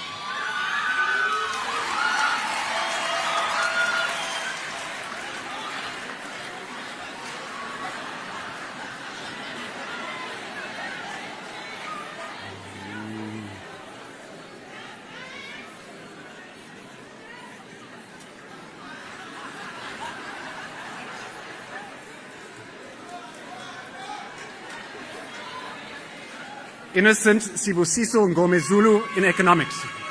Well done.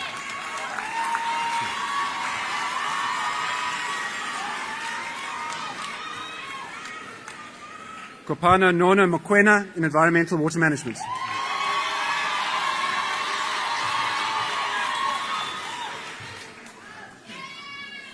Nicholas Volker Moorcroft in computer science.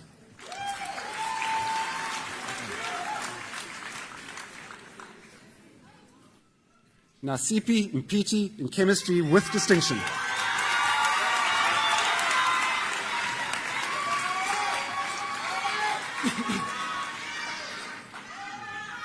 Onke Mtini in chemistry.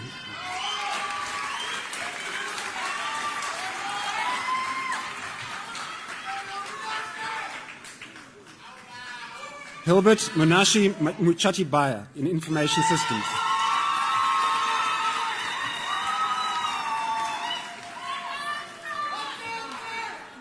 Maxine Chiedza Muchatibaya in mathematical statistics.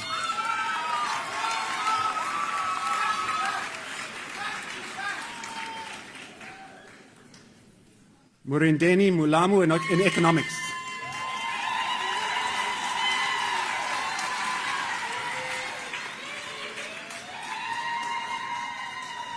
Gerard Nangtas jointly in computer science and mathematics with distinction.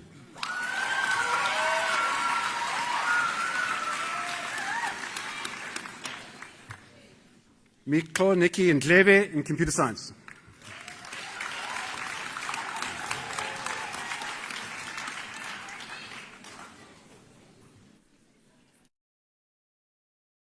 Laura Jade Nisbet in biochemistry.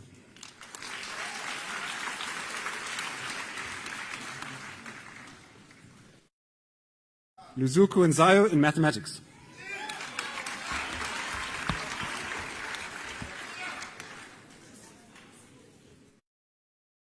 Dupi Ruth Ojo in biotechnology.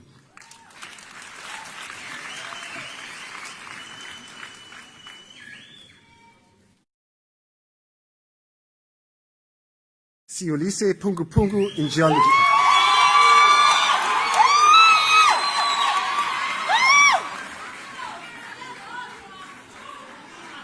Samantha Lee Prinsloo in entomology.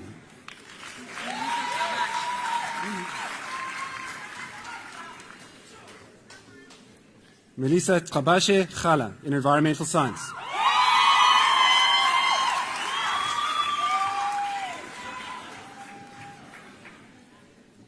Africa Kamusi Rumuima in geology.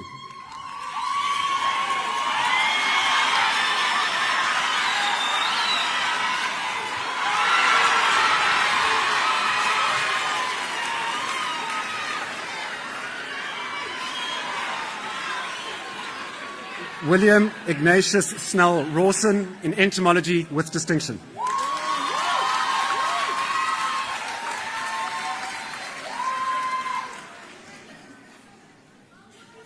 Seshni Reddy in ichthyology and fishery science.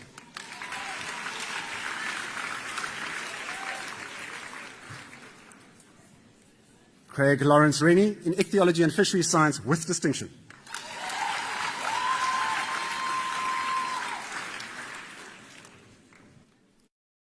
Daniel James Rogers in entomology.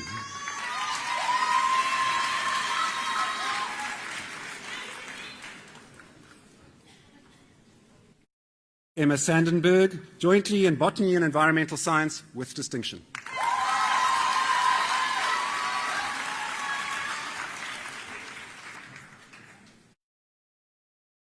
Teriro Sitole in biotechnology.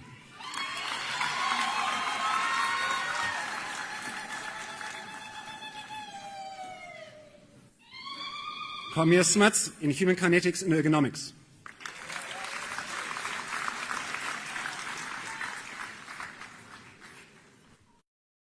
Mbasa Stamper in biotechnology.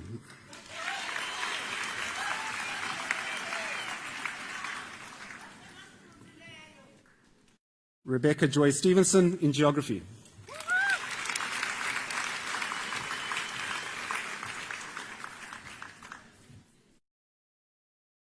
Jessica Sinclair Swan in microbiology.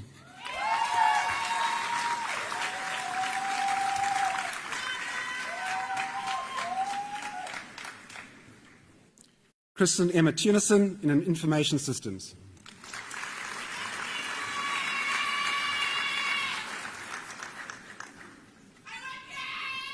Ziyanda Vulyalwa Twala in economics.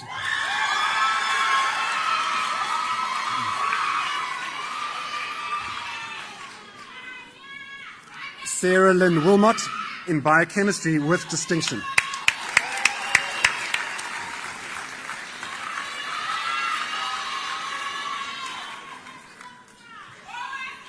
Alexander Robert Wolf in biochemistry.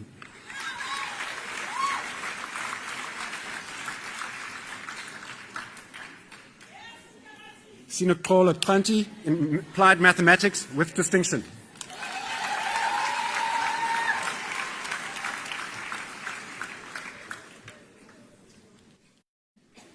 Duncan Kyle Yap in biochemistry with distinction.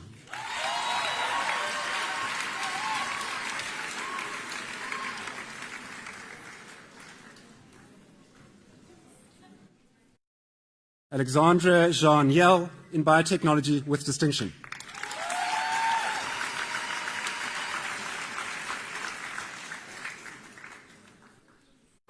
Shanae Vanessa Zimmerman in human kinetics and ergonomics.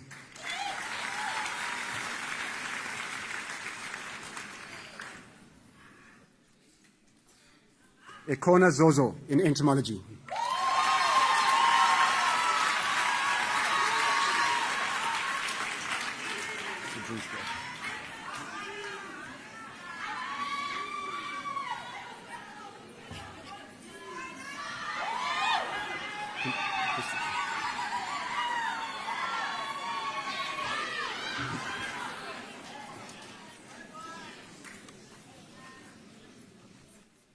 Mr. Chancellor, I have the honour to request you to confer the degree of Doctor of Philosophy on the following candidates. Natasha Marie Irene Bowl in biochemistry. The extracellular matrix functions as a cellular glue to maintain cell structure and identity in tissues. Alterations to this matrix promotes cancer development. Natasha used molecular biology techniques coupled to advanced microscopy to understand the relationship between stress proteins and this matrix. Natasha's thesis describes how blocking stress protein function altered the levels and architecture of the extracellular matrix. This is important therapeutically and provides critical insight into the control of biological processes required for cancer metastasis.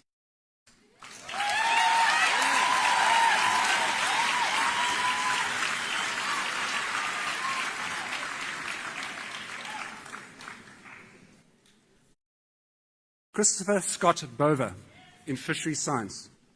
Recreational fisheries are characterized by high rates of non-compliance to regulations, and this threatens their sustainability. Traditionally, compliance has been enforced using penalties for transgressors. Christopher developed an improved method to obtain truthful responses from anglers about their compliance, and then conducted a national face-to-face survey to estimate the rate of non-compliance and its drivers within South Africa. He found high rates of non-compliance and concluded alternative interventions, such as improving the perceptions of the legitimacy of the management agency and also altering social norms that may be more effective for reducing non-compliance in recreational fisheries worldwide.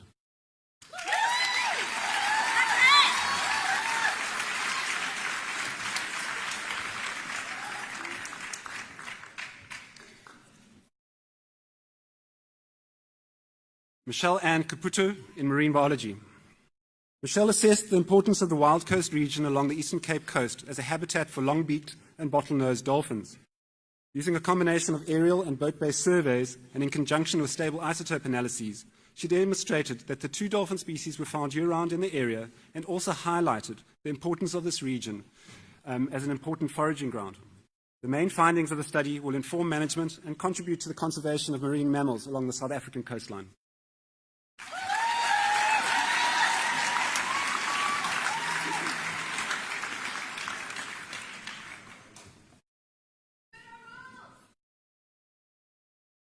Veronique Chartier-Fitzgerald in microbiology. Commercial forests in South Africa cover 1.3 million hectares, half of which is of one species, the patchouli pine. This industry is, however, threatened by a fungal pathogen called pitch canker. Veronique's research established that nursery seedling roots are poorly colonized with symbiotic ectomycorrhizal fungi, allowing for the proliferation of non-beneficial fungi. Experimentally, she showed that the inoculation of seedlings with selected ectomycorrhizal fungi improved growth, even when challenged with the pathogen, indicating the need to inoculate young seedlings with effective fungal partners to ensure successful establishment in plantations.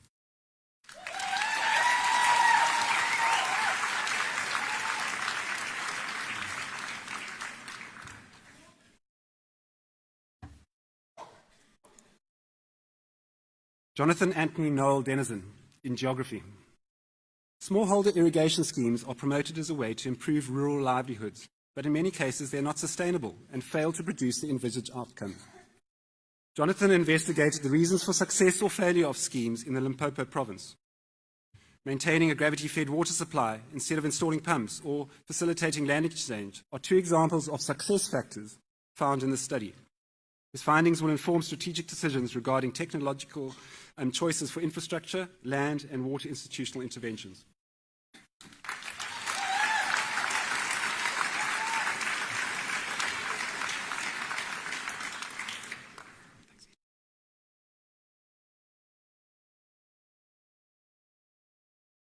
Edith Dube in chemistry.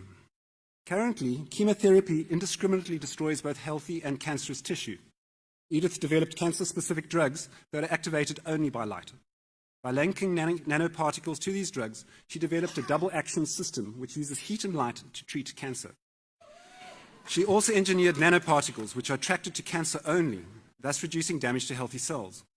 Her research will go a long way in alleviating the suffering of patients undergoing chemotherapy.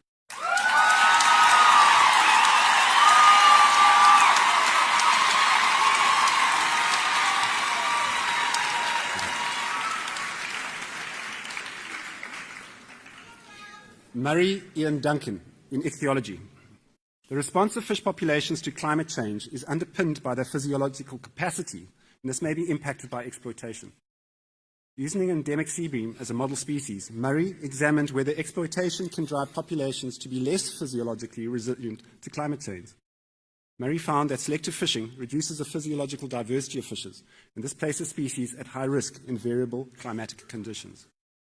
These globally relevant findings suggest that the establishment of marine protected areas may prevent a way to mitigate the impacts of climate change on fishes.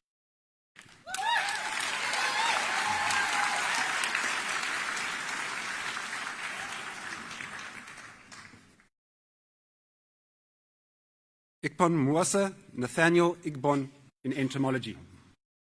When a plant is grown outside of its indigenous distribution, it escapes the specialist insect herbivores that feed on it. This escape from herbivory has evolutionary consequences. Ikbon investigated the evolutionary changes that have occurred in a South American plant that has become problematic as a weed in South Africa. This plant has evolved weed-like traits, which is bad news. However, the weed is still susceptible to herbivory, suggesting that biological control using specialized insects could still be an effective management solution.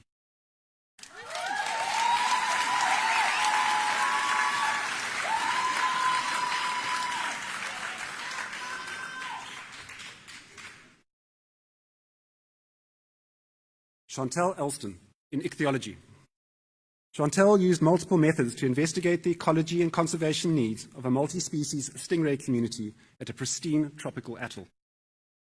Passive acoustic tracking revealed restricted movements and long-range residency to the atoll, with juveniles preferring shallow habitats. Dispersal from the atoll was also observed in larger individuals. Stomach contents and stable isotope analyses identified both inter- and intra-specific prey partitioning. The designation of a marine protected area at this remote site would confer high conservation benefits to the stingray community.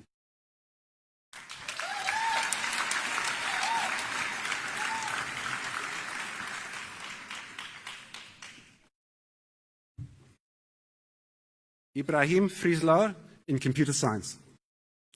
Side-channel attacks use elements such as power usage or radio emissions from electronic devices to steal critical cryptographic information, such as encryption keys. Ibrahim's research developed a novel software-based means of mitigating these attacks.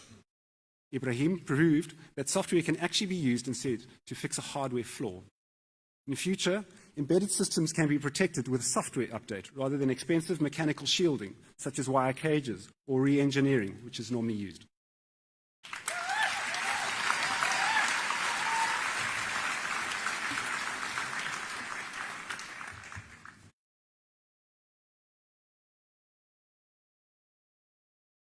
Huko Gusha in environmental science.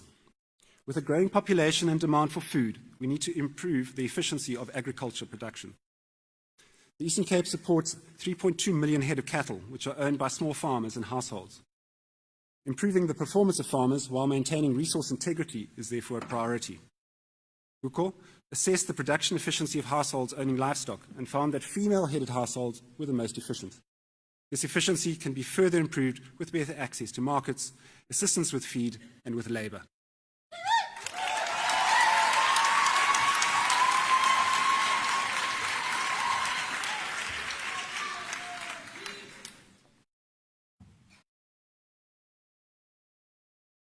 Alan Herbert in computer science.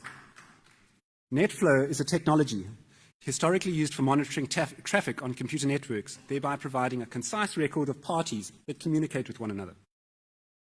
Alan's research developed a scalable hybrid framework with custom software and hardware components, allowing for the aggregation and processing of traffic from large networks. NetFlow traffic was then analyzed against a number of novel detection models. The ability to perform threat analysis without having the need to directly access the actual communication contents of the network is shown to improve network performance and privacy.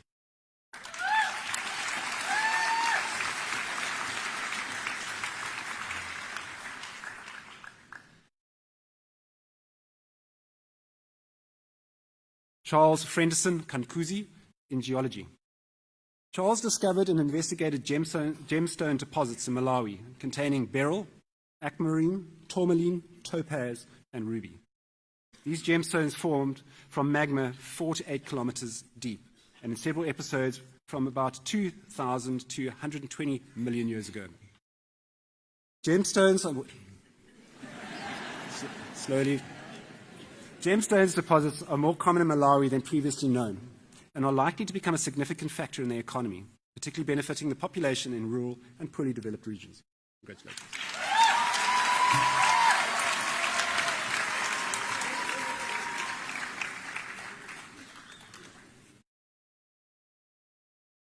Jonathan Simon, Kenyan, in physics. The imaging performance of radio telescopes is often limited by the speed and accuracy of the calibration process. Jonathan developed an extensive mathematical framework for calibration, employing novel complex optimization techniques, and implemented in a comprehensive software package. The Cubical package is already behind many of the spectacular images coming out the Meerkat radio telescope, including the groundbreaking image of the galactic center unveiled at Meerkat's inauguration ceremony recently.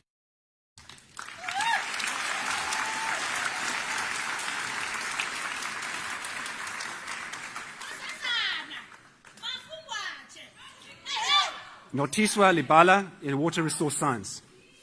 Hill slope seeps are unique and important wetlands that provide a variety of ecosystem services to society. Yet they are amongst the most threatened and least studied wetland systems in South Africa.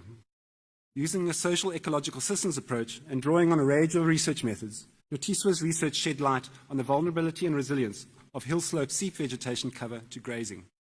The integrative approach to sustainable use and management clearly highlighted the central role of local communities as key landscape stakeholders.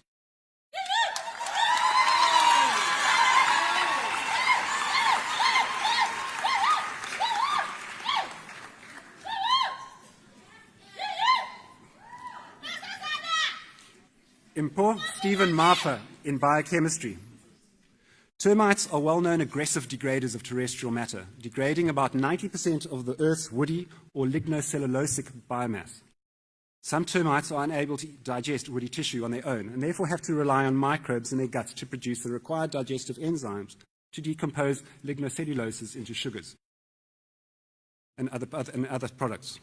Impo successfully expressed 4 of these enzymes cloned from a termite gut, characterized them biochemically, and shows that these enzymes can be applied synergistically to agricultural waste substrates, such as corn cob and sweet sorghum bagasse, for more efficient production of biofuels for the bioeconomy.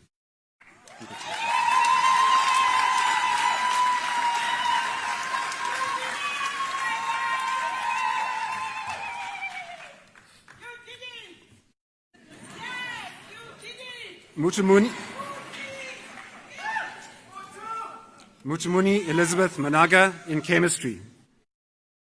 Mutumuni designed cancer drugs by skillfully modifying the structure of molecules found within naturally occurring living systems. Unfortunately, the main problem of cancer drugs is the indiscriminate destruction of both healthy and cancerous tissue. Because of a family tragedy, Mutumuni was inspired to engineer nanocarriers for efficient delivery of cancer drugs to specific cancerous areas, thus avoiding the detrimental effects of treatments such as radiation and chemotherapy, and in the process, saving lives.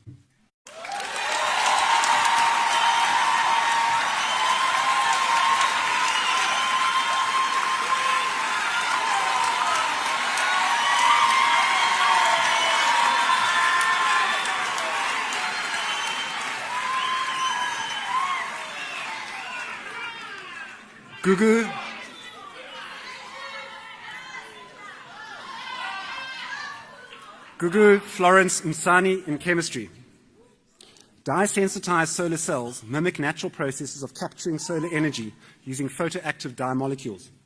This offers many advantages over existing silicon photovoltaics, including printing lightweight cells on flexible plastic sheets. Gugu studied the optimization of each aspect of the cell to improve energy conversion and cost. Improvements including a novel cheap cerium-doped catalyst, a nanowire electrode, and even a computational model have all increased our understanding of these solar cells. You may soon see wearable dye-sensitized solar cells as fashion items in the future.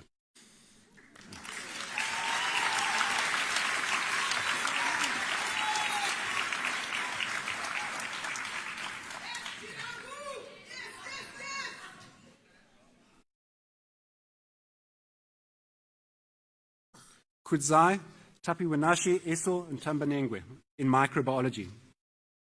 The African bollworm is an insect pest causing severe damage to a variety of stable food crops.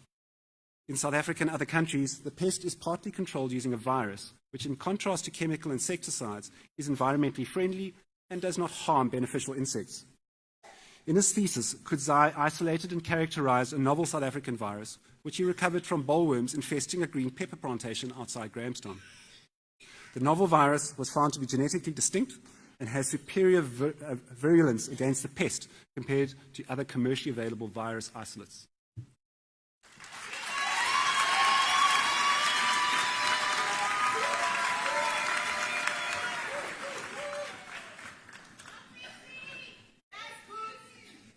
Mpo, Hello, Ngwepe in chemistry. Conditions such as tuberculosis and asthma cause distress and mortality to millions. One treatment option is to deliver medicines directly to the lungs.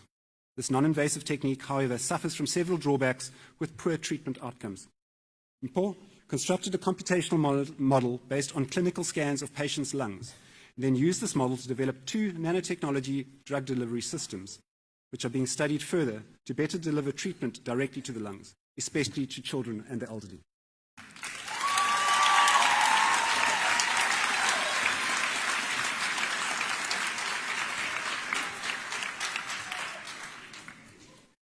Christian Nkanga Isalomboto in chemistry. Liposomes are tiny lipid-based structures that are increasingly important in drug delivery. They offer many advantages, including stabilizing both water and fat-soluble medicines. The major drawback, however, is the exorbitant cost of highly purified lipids needed. Christian's research has demonstrated that, for the first time, liposomes for tuberculosis treatment can be made from cheaply available crude soybean lecithin. His research also highlighted their potential by endowing them with stimuli-responsive properties. These smart nanomaterials release a cargo selectively, offering a new hope to clinicians and patients.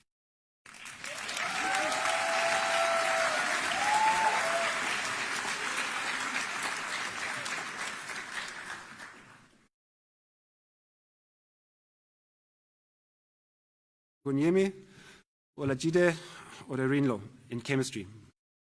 Tuberculosis and malaria continue to have a devastating impact on many resource-poor countries.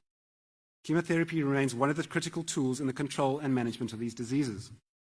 A major challenge has been the rising number of cases of drug-resistant strains that render existing clinical drugs ineffective. Gunyemi's research took advantage of public databases to make new molecules envisaged to overcome the problem of resistance. Some of these compounds proved very potent against selected strains of these diseases and are being investigated further with collaborative partners.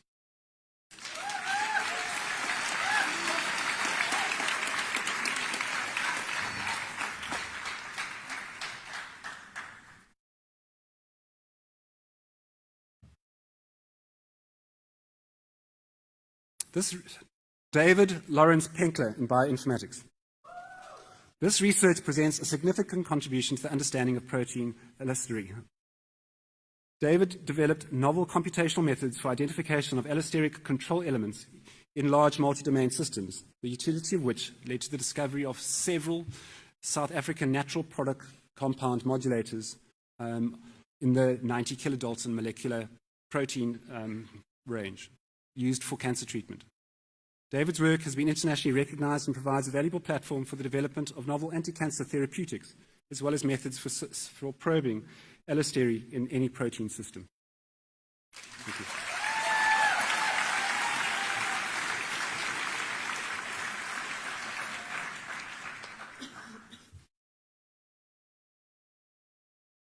Lester Takunda Sugauki in chemistry. Reperfusion injury to heart muscle occurs when blood flow is restored following a heart attack. In the search for a new medical treatment for reperfusion injury, Lester studied how the molecules of existing treatments twisted and folded, and how this affected their interaction with proteins in heart tissue. He then applied his analysis to a virtual library he developed containing 15 billion possible molecules. From all these possibilities, he's identified several new compounds that show promise as improved agents for protection against reperfusion injury.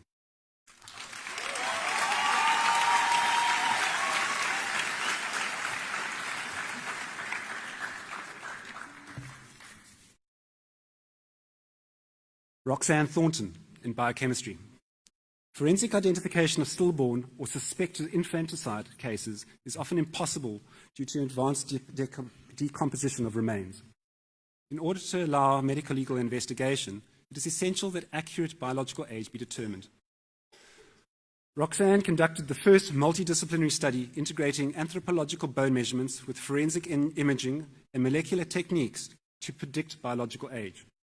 Her thesis provided novel insight into osteological changes during development and developed the first set of parameters to determine biological age ranges of perinatal individuals using bones.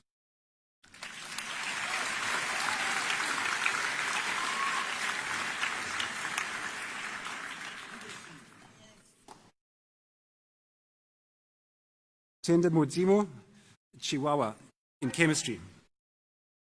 Coumarins are a class of compounds having biological, medicinal, and industrial importance. Found in nature, these compounds are produced in plants through biosynthetic pathways, starting with the compound orthocoumaric acid. There are also many other aspects of this process that are not fully understood. So using state-of-the-art computational methods involving hybrid quantum mechanics and molecular mechanics multi-scale modeling, Tenda Mudzimu was able to provide a detailed evidence of the existence of a crucial enzyme-mediated isomerization step in the plant-mediated formation of coumarins.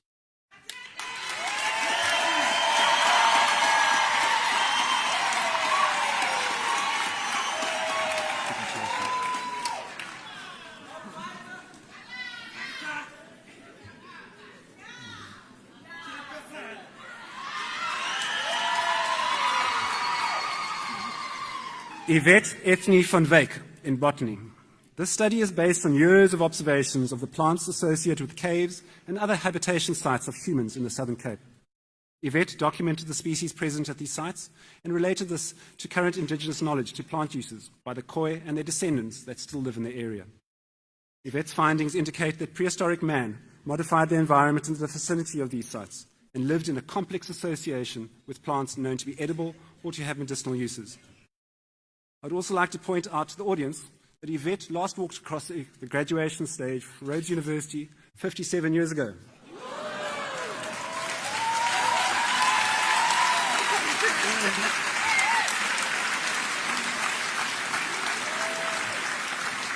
Where she was conferred the degree of Bachelor of Fine Art. She will now, in June this year, celebrate her 78th birthday as a doctor.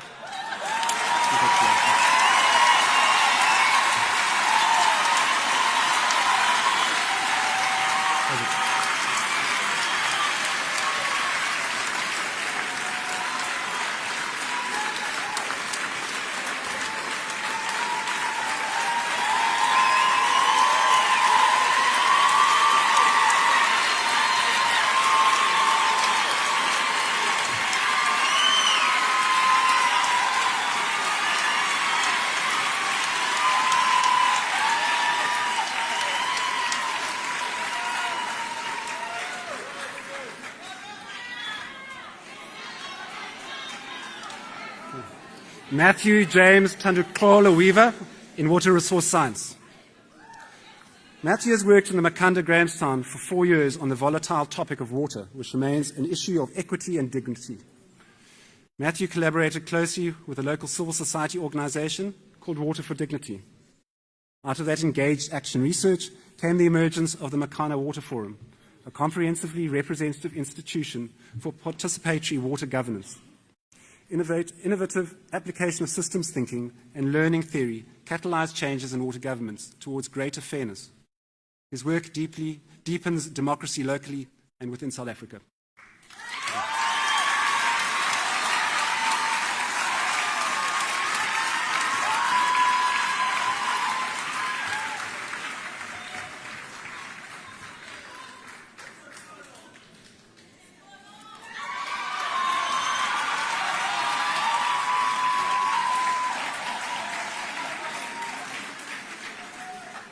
Alexander Klaas Winkler in Fishery Science. Although the coastal waters of the northern Benguela region are threatened by growing coastal fisheries and rapid ocean warming, there's very little ecological information available for its fish species. Alex examined the movement behavior of leofus, a large predatory species, using acoustic telemetry, conventional tagging, catch rate monitoring, and fisher knowledge. He found considerable behavioral diversity in its migration patterns and daily movements, and concluded that ocean warming and spatial and temporal variation in fishing effort will skew natural selection processes to favor certain behavioral groups. Ultimately, fisheries managers should strive to retain the behavioral diversity in order to maintain the resilience of fishes during these impacts.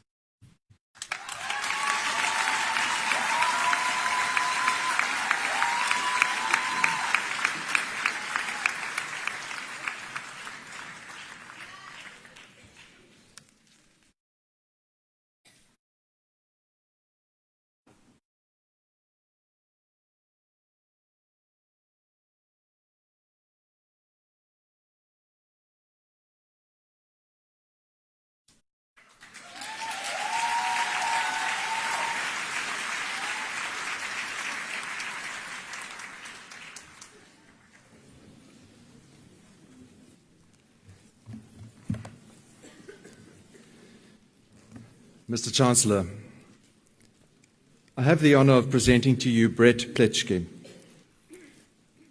Professor in the Department of Biochemistry and Microbiology, for the Vice-Chancellor's Distinguished Senior Research Award.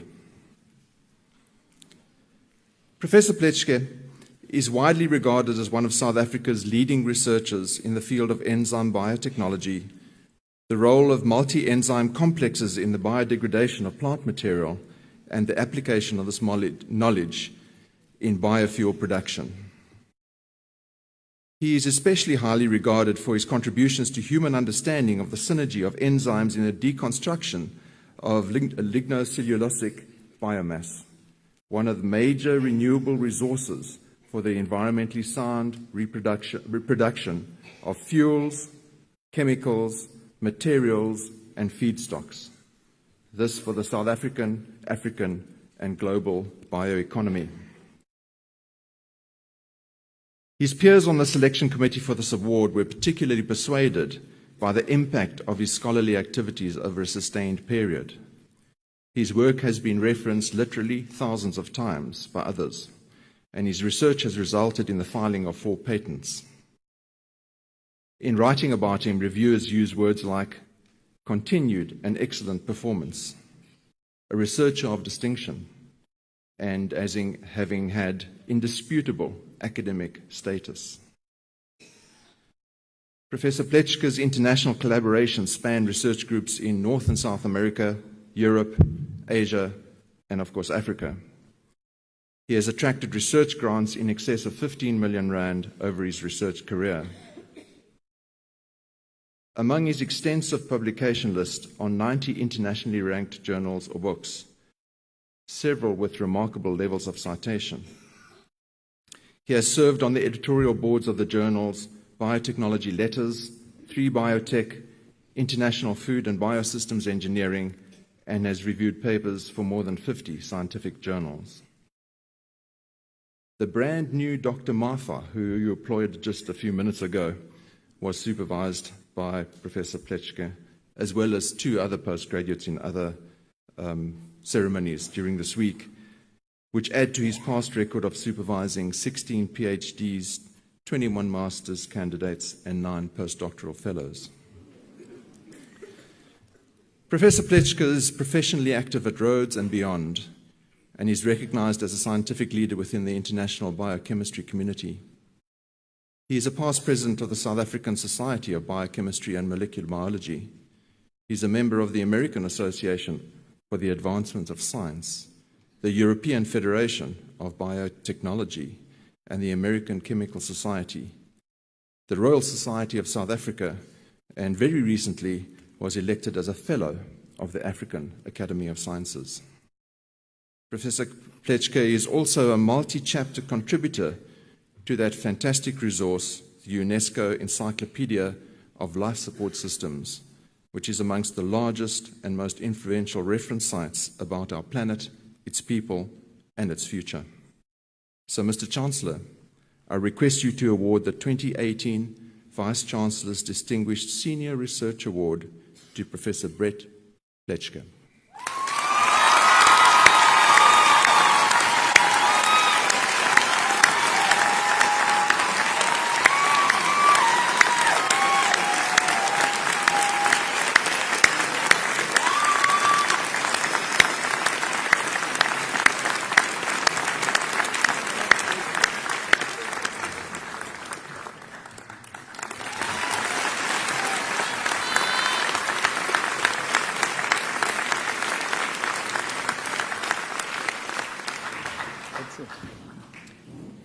I also confer degrees on those candidates named in the program who are in absentia.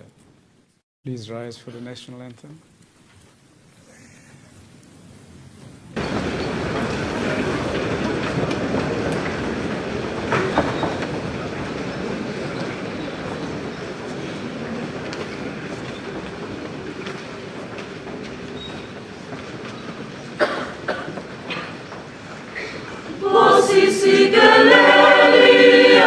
Africa,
By virtue of the authority vested in me, I dissolve this congregation of Rhodes University.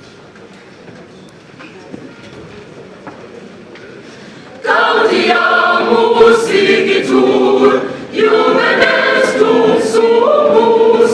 Gaudiamus igitur, Juven estum sumus. Post jucundam juventutem, post molestam senetutem, nos habebitus, nos habebitus.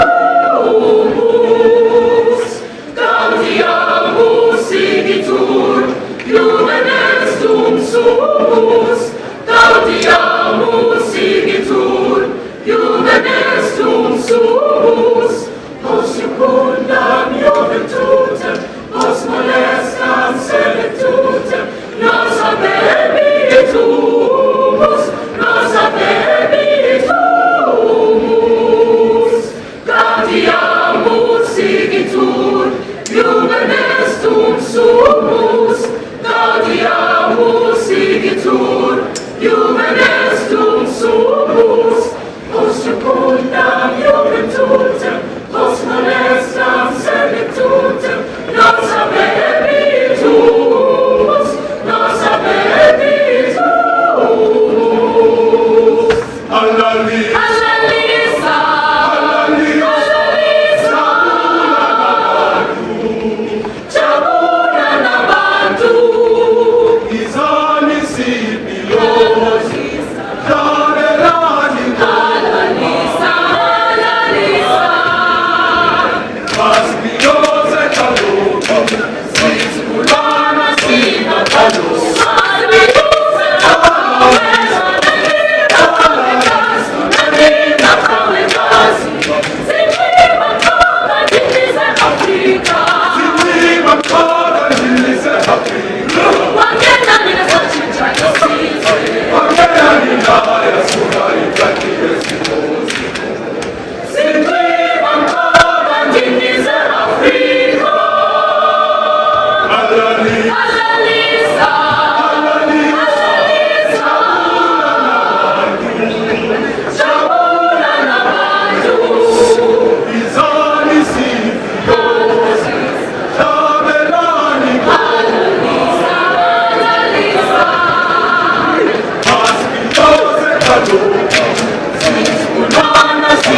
Padu,